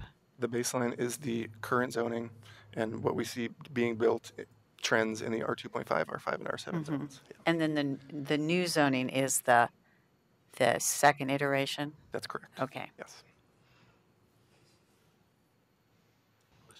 Okay. Next one. So I wanted to sort of remind folks of what the findings were from the previous evaluation that we did, and this is in the memo, the staff memo from Morgan and I to you as well. What Jerry found the first time around with the 0.5 limitation and the triplexes on corners and duplexes on interior lots was that there was a significant reduction of replaced units, so a big decrease in the amount of demolitions in the previous one, a modest increase in the amount of new units, a reduced total construction investment. As the units got smaller, they got less expensive than a standalone single-family house.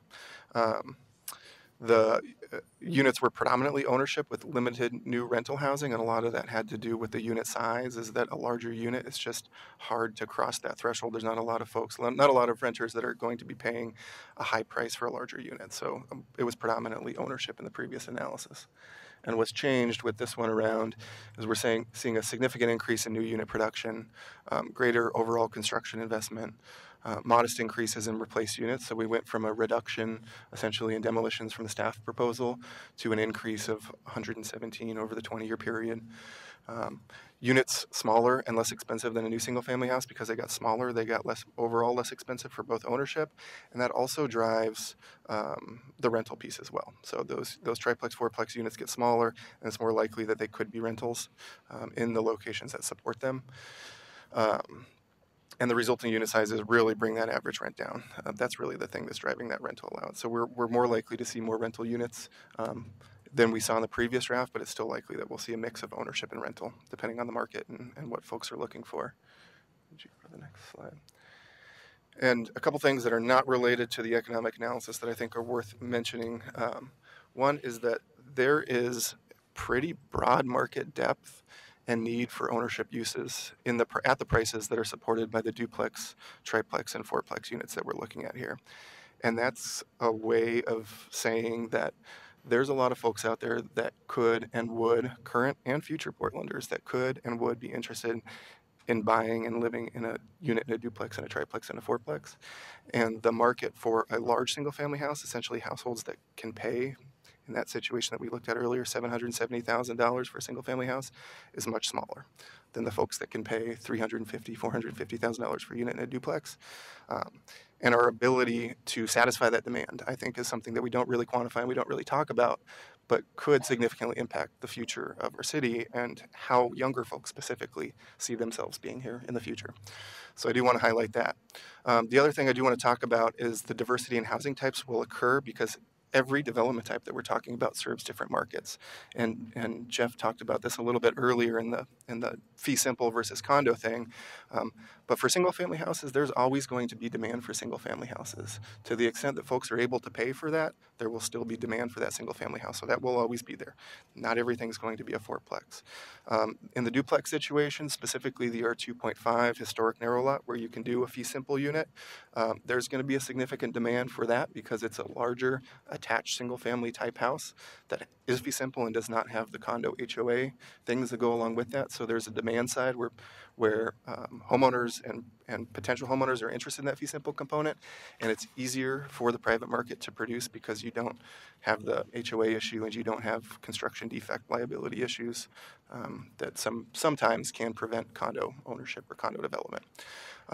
In the triplex, smaller 2 and 3 bedroom ownership options, there's a lot of, I think, pent up demand and a lot of market depth for this sort of thing.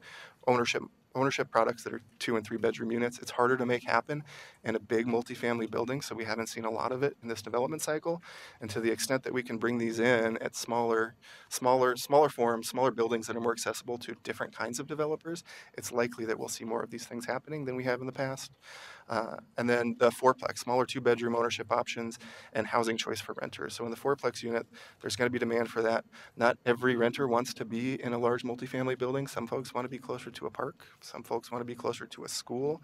Those are locations that are predominantly in our single dwelling zone. So it's going to be a little bit of a preference. While the pricing may be similar to a 2-bedroom unit on Interstate, on Williams, on Division, Belmont, the pricing's similar, but the location and the decision about why you want to rent that in that place can be different for different folks, and especially for families also. So I wanted to mention that it's likely that we're going to see a variety of these different unit types for different reasons, and that it's not all just going to go to fourplexes. Jerry's analysis does look at this highest and best use scenario, but it's realistic that we're going to see a mix of these things. So when you say Jerry's analysis looks at the highest and best use, so is that a way of saying that he's predicting more units than most will likely get built or produced? Are possible, more units that are possible in the fourplexes. So triplexes and fourplexes in most situations where development is feasible are going to produce the highest and best use. That doesn't mean that a developer or a buyer isn't going to influence a decision for that to be a duplex or a triplex or a single family house. So one of the things that we're sort of looking at, we'll continue to look at, is what's the share of these total units in terms of unit type. How many duplexes are we talking about? How many triplexes are we talking about? And do a better job of communicating that. Does that I'm make going sense? to try this one more time to ask this question. Yeah. So I'm seeing that there's a analysis that says 24,000 plus additional units. Is that on the high side? That's probably because on the high he's side. assumed the highest and best use would mean more of those happening than most likely is going to happen, because you're going to get a variety of, let's say, those potential fourplexes only get built as duplexes. Right. Okay. So for example, in a location that's a 5,000 square foot lot, R2.5 zone that's got 2 historic narrow lots on it, it may be the highest and best use. The model's showing a highest and best use for a fourplex, but it may be easier to develop as a duplex because you can do a fee simple project there. And there's likely demand for that product in that location for that duplex. So it is a highest and best use and a pretty realistic example of what could be possible. But there's some wiggle room in there, and likely what we'll see over the 20 years. Questions? I see Ben's hand up and Eli's hand up. Jeff was looking like he wanted to jump in, so we'll start there. I have more an observational. Hold on. Sorry, Jeff, I was kind of waiting for you. Yes. Well, I'm sorry to disappoint you. Ben, Eli, and then I think Katie, and then we'll come around the next side. So you're gonna have to wait a while, Jeff. I'm interested in the 2 empty pricing bins and see what's the story behind that. And I'm assuming, as I understand it, the residual land value method basically dictates that it's not worth doing in certain areas because either rents are too low or projected rents are too low or projected sale prices are too low. But I would assume, looking at the construction prices that Johnson Economics had in their models, that that's going through the standard approach of hiring somebody. You got a construction cost of $185 or so or more in some cases. But if there's sweat equity involved, then that would trigger some development, at least in these. I'm assuming that's the case. You're just going through a standard model. Obviously, this is a predictive model, but there is a chance that perhaps in some areas where we're seeing none of these being triggered, you could still have someone with, say, some friends and family and cobble together some resources and build something. Yes, absolutely. Oh, I was just going to mention one thing that we didn't really highlight is the model doesn't do predictions on the number of ADUs. So where you have a homeowner that's leveraging equity to build an additional unit as an ADU or a second ADU, that's not reflected in these numbers just because it's not part of that sort of predictive model. Doesn't fit well into that predictive model methodology. Also, internal conversions is similar to that too, where you could have significant amounts of sweat equity or somebody that already owns that house, that single-family house, to do an internal conversion of multiple units. This analysis doesn't account for that. The financing, how folks do that, is sort of it's hard to model because folks make different decisions and are able to do that in different ways. But I think to your point is that in some of these lower areas, it is completely possible that you've got friends and family who are electricians or subcontractors or general contractors that can help do that and bring those costs down, or you can do the work yourself. In terms of why those are zero in terms of it for units, the first part of your question, I mean, it's really about the cost of construction, the construction cost relative to these achievable sales price, where the cost of construction just far exceeds what the achievable pricing would be and to make a profit on a project. So that means that it's not there today. That doesn't mean that if prices and sales prices and rents increase so much in these areas that it makes it work. That is theoretically possible, that in the future some things can happen, but right now, given what we know, it's unlikely that we'll see some of those in those really low-priced areas. Thanks. Well, I appreciate noting the parts of the project that would increase the number of homes totally outside of this window of ADUs and internal conversions. I think, so we've already talked about that this is probably an overcount because given the choice to build any kind of housing type, people oftentimes just build a single family house anyway, like they did before the rezoning, or the past 20 years you've been allowed to build an ADU and they rarely get built.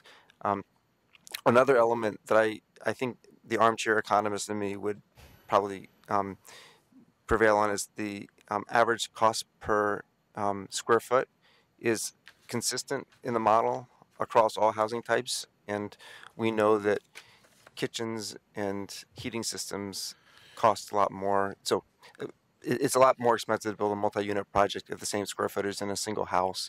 And that would further tend to reduce the number of new units that get produced. And I'll say the big picture, this is encouraging to me. I mean, we get 6 more demos a year and get a whole lot new homes at a price point that Portland could really use. So that's encouraging to me. Even if we damp it down, we're still heading in a good direction, I think. It does, though, call attention to something that Jeff's pointed out a lot of times before, and I as well, that we're still a little bit stuck on ownership models for these housing types. And I was convinced by staff a while ago to take out an amendment that would have made it easier to do attached townhomes. And I think that maybe that amendment will need to not necessarily be part of this project, but we might get more attention to that as builders try and figure out how to hit those first-time home buyers without having to condominiumize everything. But I think this does show that there is this is a zoning approach that allows someone to create the smaller units for rental or for ownership. And I think it'd be great if we let the ownership option work better, either with this project or a future one. Thanks. I guess I'm discouraged by the numbers. If you go back to the first chart, one of the charts you showed, that in terms of incomes, the low income and the very low income, their incomes were going down, and at the same time, they're not seeing the increases in their income over time. So that means they have, as costs go up, they have less money to spend relative to inflation. At the same time, when you look at people of color, and I would suspect a lot of that pink and, I don't know, orange or whatever, darker pink, is people of color, and you look at 1 through 4, I would suspect that's probably that population. And we're going to put 3% of the effort into that population. And the reason that the residual value is so low is the current market rate is, and those are market rate, a lot of those in those areas probably is low. So my concern is the effort for the 3%, which is the 400 and the 345 combined, I think totals out about 3%, to that area to try to change a market. And are we basically encouraging the displacement faster by saying, you know, we're going to put in place zoning that would allow something to happen? Didn't say it was going to, just would encourage it to happen. And we know that those are market rate neighborhoods. And so are we, I mean, the economics of their jobs are, we're not going to, hopefully we would change that through getting different jobs in those areas. But right now the trajectory is they're not getting more money, and the units are coming out are less, yes, they're less in value and rent, but they're not affordable. They're not affordable by HUD standards. And so all of a sudden we have a class of people that are going to be left out. I mean, they can't climb into these in no shape, way, or form. And so I'm concerned about whether or not we just leave them behind. And in this proposal, we are going to say we're going to do something out there, but they probably can't take advantage of it for the most part. So I guess I don't know how we address it, but right. So there's a couple sort of angles to that question, and part of it is, I think the point behind sharing this graph is this is our current situation with or without RIP. Right. This is without RIP. Yeah. This is the pressure that high-income households are moving into the region and bidding up prices on our existing housing stock with a fixed amount of supply. And the options are fairly limited. So as that supply, the sort of higher price neighborhoods fill up with the very high income households, then that puts pressure on the next neighborhood, the next neighborhood, the next neighborhood. So part of what we're trying to do is a sort of multi-pronged approach to provide more options for folks at different income levels, but as a zoning tool, can't really make the market produce housing below market value. That requires subsidy, right? So there's RIP is not, residential infill is not going to be the solution for all housing across all spectrums. I think we've acknowledged that. But what we want to make sure of is, as we apply this zoning more broadly to the areas that we were hands off before, what does this new proposal, the revised proposal, mean in terms of displacement? What is the impact? And so that's kind of our next step that we're working through. And we'll come back with that information and be able to share that with you. But I think it's really important in terms of sort of the grander context. This is a tool, one tool of many. And the city has other tools that they're bringing to bear in terms of affordable housing bonds. And homeowner assistance and other tools that we should be talking about. But it can't all fall on the back of a zoning code that addresses single-family housing diversity of housing options. I agree. It's not, but this is the single-family home area for a low-income population, and this is where today they have their best opportunity to buy a home in the city of Portland because of the housing prices, the market prices, and things. It seems to me if we start to, I'm concerned about we're going to disturb that market balance. There's that potentially turns that market balance toward increasing those homes to take advantage of what we're putting in place that reduces that opportunity. And they have nowhere to go in Portland. They're not, certainly not coming in. So to the inner neighborhoods, they're just priced out of there already. So I'm concerned that in the single family areas that there are a lot of tools, but there's not a lot of tools around home ownership. And, you know, especially for people of color, it's a tough decision. And I'm concerned that we tip the balance too much, that they have no recourse. And then today, it's a market today that they live in, and it's not a real regulated market today. I'm having a hard time following exactly. I get your broader concern, Andre. I'm having a hard time putting the connection to the numbers here with what you're trying to say. So I'm going to see if I can't tease it out for myself anyway. Because you're talking about a general group of population in our city that is not able to afford being able to live in the inner city today, which let's say are those pricing bands perhaps that you had highlighted, Tyler, just as a place to start. This proposal at the moment is allowing more housing option at a more reasonable cost, and maybe it's more renters today than ownership, but it's allowing more options that's more affordable than it would without this proposal. Yes? No? Is that? I mean, I guess am I hitting? And then I have another point to ask you. The point is, if you take 1 through 4. So that's what I was next. I was going to go there next, but I think But 1 through 4. So 1 and 2, there's no change. There's no change. But if you take these two, the bright pink and the faded pink, you take their income, look at that population, they are struggling to make the rents today in the neighborhoods in 1 to 4. You look at the rents that Tyler presented that are coming out, even for the smaller units, they're not affordable on a HUD affordability basis when you look at those rents. And you look at their incomes that are going down, and you've got rents that are going up, and you're going to put proposals, whether or not people rebuild those units or not is a question, but you're going to put pricing in that is going to potentially have someone come into a neighborhood and say, I can get more rent than is today on my market.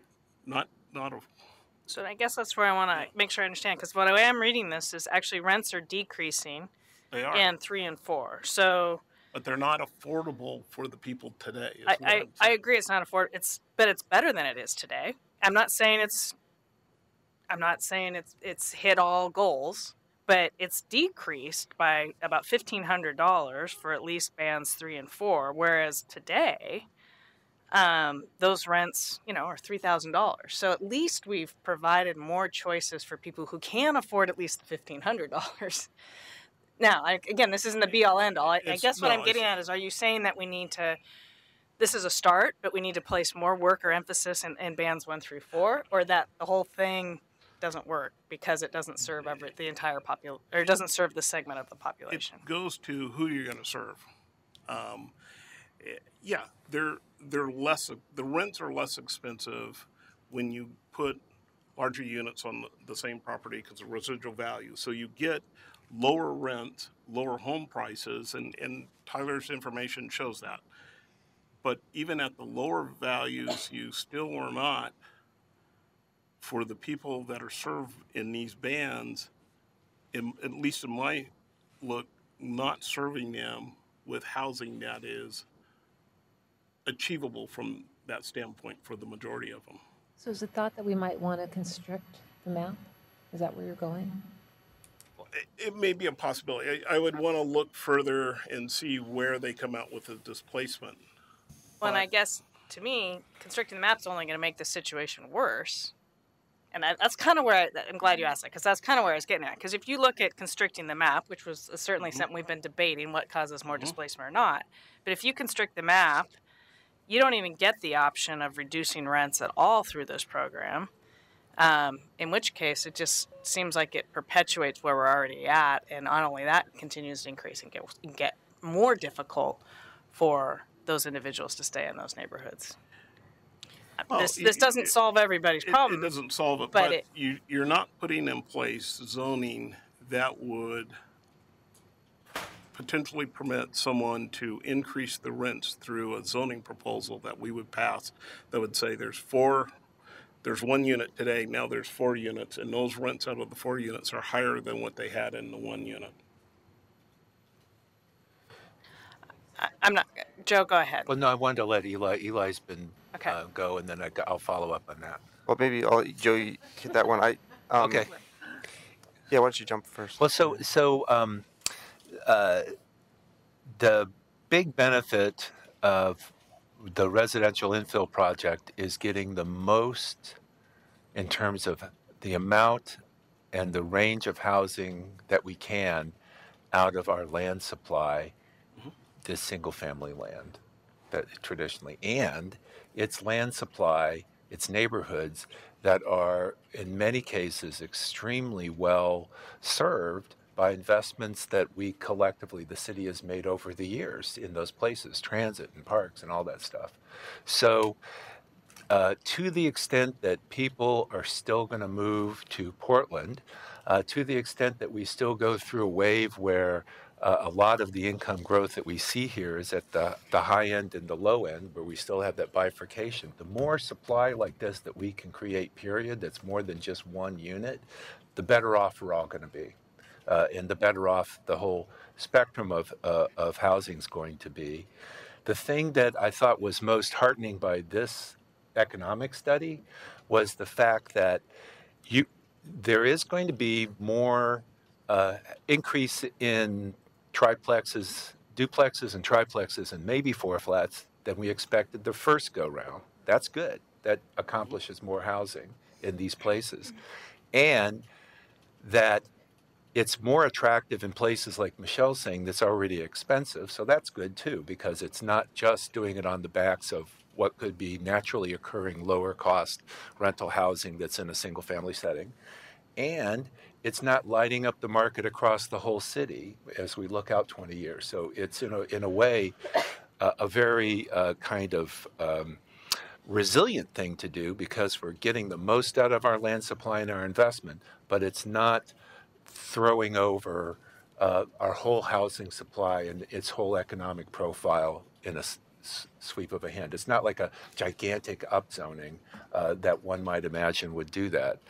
So in a place like Northeast, which has kind of been like a focal point for this displacement, gentrification, and justice story around housing and development for our city forever, it's one of those markets that could see more of this kind of development. The history of Northeast, right, was some exploitation of the households that were there. The zoning is not the tool. The fact that we allowed for that greater density or allowed for that gentrification to take place there without putting in other programs to help support the households who were at risk and maybe were being taken advantage of was our lesson from that earlier age of Albina. There may be a version of that that's related to what we're going to do with RIP, but it's much more specific a circumstance than general. I think the pace, the scale, the distribution of this helps us mitigate our concerns, and we're going to map it and we're going to see. We're going to bring that evidence back to you.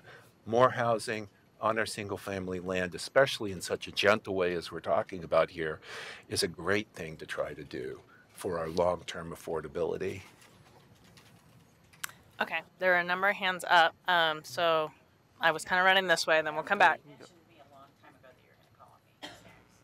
Okay, Katie, it's your turn, and then Chris, you can go next. No, I've already talked once. You can get first. Yeah, thank you. I appreciate that. Taylor, it sounded like you guys were excited about these results. Could you tell us what was most exciting for you guys when these results came through? Well, I think on reflection, when we walked out of the room with the direction from the PSC in September, no wait, September, yeah, I was a little bit concerned. Actually, I was very concerned that our impacts on the replace units, the demolitions, was going to be much more substantial. That increasing the FARs and increasing the map area was going to have a much greater impact on that number than it turned out having. Okay. I anticipated having more units, but to the degree of, upwards of potentially 24,000 units, that's very exciting. That's very exciting news. And follow that with the outcomes of the rents being reduced potentially by half, or more than half, and putting this in a range where we can have a rental product as one option that comes out of the new development that comes out. So a variety of tenure types, I think, is also important. So all that is very exciting compared to our baseline, our original proposal, which was really emphasizing more compatible, smaller. It sort of emphasized the compatibility aspect over the diversity of housing type aspect. And I think this commission gave us a different direction, which is compatibility is important, but housing type variety and more units that are at a wider variety of price points is also important. And kind of reflecting back on the goals that we all discussed earlier, a greater equitable share of burdens and benefits across the city. And I think what we'll see as we start to kind of identify where these changes are happening is that we'll see that the burdens and benefits are being placed more equitably than what we may have had previously with a more constricted map, essentially. Did you want to add anything? Yeah, I'll add something. The thing that I thought was the most interesting or enlightening here was that the unit production in these four bands that I talked about earlier are in areas where we didn't see that much unit production in the previous analysis. Okay, so I didn't get that from that. So could you explain that? Sure. So they're in high opportunity inner neighborhoods, close to transit. Is close that to what things. this? Just on the this is pricing about? point. Yeah, on the pricing point. So there's a little bit of this relationship to where those units are happening and what those prices are. And we still have to do some work mapping and figuring out exactly Okay. where they are as part of our displacement risk analysis. But those price bands and those achievable rents and those sale prices are in inner neighborhoods or the closer in middle ring areas. This was the one that you're Right, talking about. right, where we didn't see a lot of unit production in the past. Okay. And we have our policy goals of creating opportunity in high opportunity locations and getting folks closer to transit. We have our climate goals and we have all these things. So seeing these in the markets where they are sort of is helpful in advancing other goals besides just our unit production housing choice things. I think it really helps us push the needle towards some of our other comp plan, Portland plan goals too. Okay, thank you. That was really helpful for me because when I read through it, I had some of those thoughts, but I wasn't sure if I was getting the right inferences. You're kind of keeping the language you're letting us make our decisions, but it's helpful to hear what you had to say because you've thought about these things a lot. I am most interested in, as you go in the future, is what it will do to the neighborhoods, and especially in terms of I just think that something like this is going to have different impacts in different neighborhoods because in some places they're all built up and, the turnover it's hard to predict, but I would think the turnover would be slower there. And where you've got neighborhoods with green fields with vacant lots, things are going to move a lot faster. And so I'd really like to see, I'm, of course, always asking about East Portland, so I want to know about that. I am interested in the displacement question that Andre was, he's poking at that, and I always poke on that. So I would really like to see what you guys, you've talked about that you're getting more sophisticated in your displacement analysis, and I'd really like to see that on this. And I'm you know, you mentioned programs that need to go along with that, and so it would be wonderful to hear more about that. Because I'd like to be asking, I think this council would like to be asking for those programs to go along, especially in neighborhoods where they're most likely to have land grabs and where it's most likely that present homeowners might be taken advantage of because they're less sophisticated, if they're, you know, lower income, et cetera, and don't own a lot of land and do a lot of, you know, fancy financial stuff. So anyway, that's where I'm coming from. So thank you.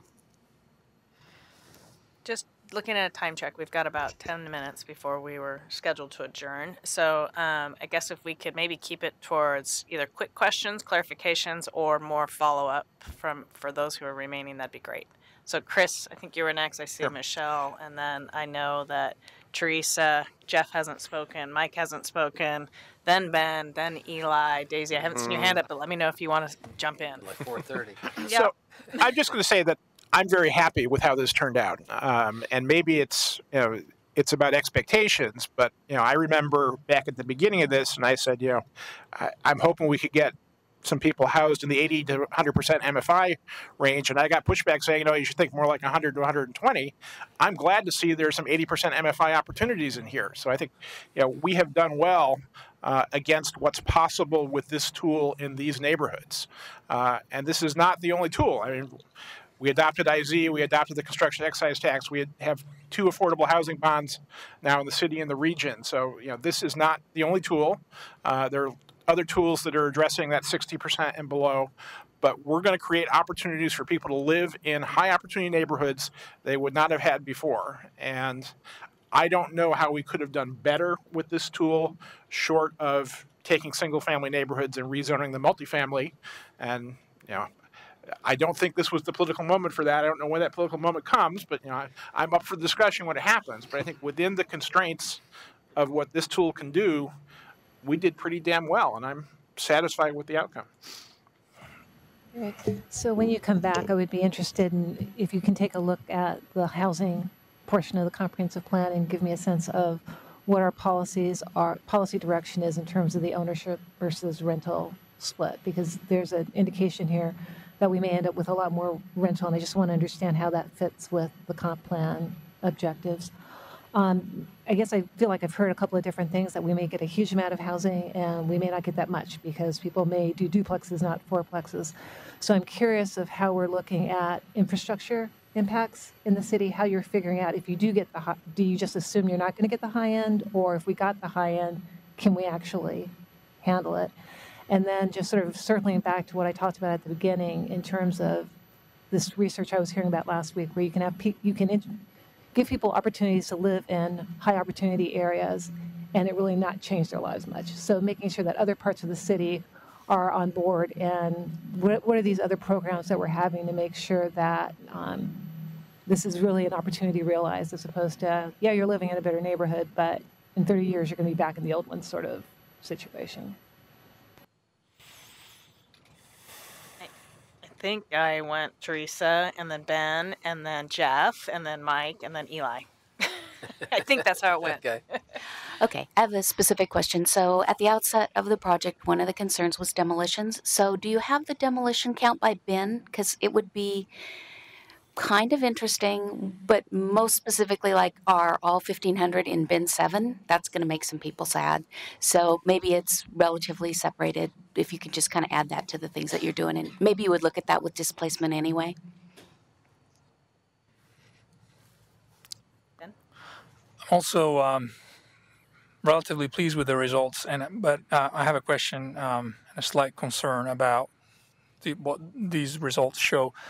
And I'm slightly concerned that maybe we're painting a slightly better picture than it actually is. And maybe that's a question for Johnson Economics. If the combined effect, as Eli pointed out, that the price per square foot goes up as you increase the number of units, as well as the rent per square foot goes up as you decrease the size of the units. The combined effects of those two things maybe is negligible. I would think it has some effect, but if you can, and I don't know that you need to rerun all the numbers, but maybe it's just a question to be asked, is that would that be a major factor, or for the simplicity? I understand that you need to keep the model simple, but how much of an effect, order of magnitude, would that have on these numbers? Yeah, we'll try to look into that. Next. Okay, thank you. Thank you for It remembering. must be my theme for the day. I agree wholeheartedly with Chris that this is this. Well, I've said it several times today. I think it's a great result, and I think the numbers just point us in the right direction. They're an encouragement. I think we're going to make a mistake if we try to microanalyze the numbers. They're intended to be just sort of a broad spectrum, and they confirm the direction we want to go. The changes we're looking at in RIP create a great opportunity. And I'd be more focused on the cautionary note I read in the Johnson report in the summary, where they're creating the opportunity, but they're also saying, here's, in a couple of sentences, there's some real problems or hurdles to overcome to take advantage of this opportunity. I mean, they talk about the condominium problem. They talk about there's only so much investment dollars available for rental units. There's only, we can't create this many units with the current capital markets, and a lot of things we can't control, but I would like us to be more focused on what can we do. We're a zoning tool. That's all we are, but this is a great and bold zoning tool we're doing. What in the final rounds here can we do to maximize this opportunity? I mean, this report points out you're not going to just get this opportunity. It's an opportunity for 24,000 housing units in diverse sizes, price points, some lower price points. That's all great. There's problems to getting those 24,000 housing units. In the context of RIP, are there some things we can do, some tweaks to what we've already done that will heighten this opportunity? One clear one in my mind, and again, it may not be part of RIP, but I hope we can make it a clear message in RIP, is the ownership issue. Particularly if we want to see more home ownership, and there's some opportunity to get home ownership at some modest price points. If one impediment to doing that is some zoning code regulations about land divisions, boy, I hope we can do something we don't always do, is maybe scale back a set of regulations and make it easier to do these small land divisions to create the home ownership opportunities. So, and I'm not sure what else we might want to tweak, but I think it's great we're creating this zoning tool. It's great we're creating an opportunity, but let's be sure we're really helping to seize this opportunity and not putting up micro hurdles along the way in terms of unnecessary regulations that on one hand we're creating the opportunity, on the other hand we're saying, yeah, but here's some hurdles to create the opportunity. Let's clear the hurdles. Let's see if we can really seize this opportunity. Well, I'm really excited as well, and I'm particularly interested to see there's already a couple articles floating around out there that is giving this information to the public, and that perhaps Armageddon is not upon us. It really resonates with my personal experience. Quite some time ago, 3 friends and I, all of whom were pretty low income earners, way below median income, were able to cobble together an acquisition of a fourplex in an area that we wanted to live. Otherwise, there's no way any of us would have been able to get into a single family home.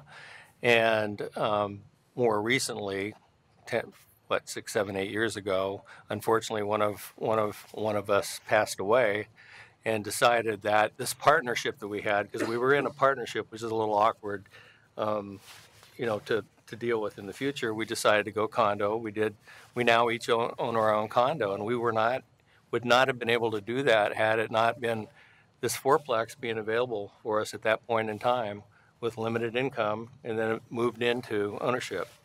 And I'm hearing that story to a very large extent in here, just from a personal experience. I think it's great. The information's out there already.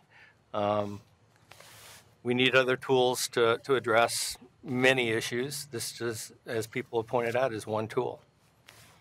think it's great work. Yeah, I just, I think I had told Eli he could be next. Then you can be next if people need to go. I totally understand. And then we're getting close.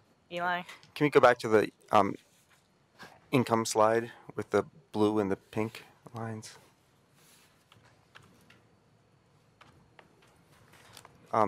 So the pink lines there, we have a terrible problem. We don't have housing for people who are, and I'm looking at the actual income levels there, less than $20,000 a year, $20,000 to $35,000 a year.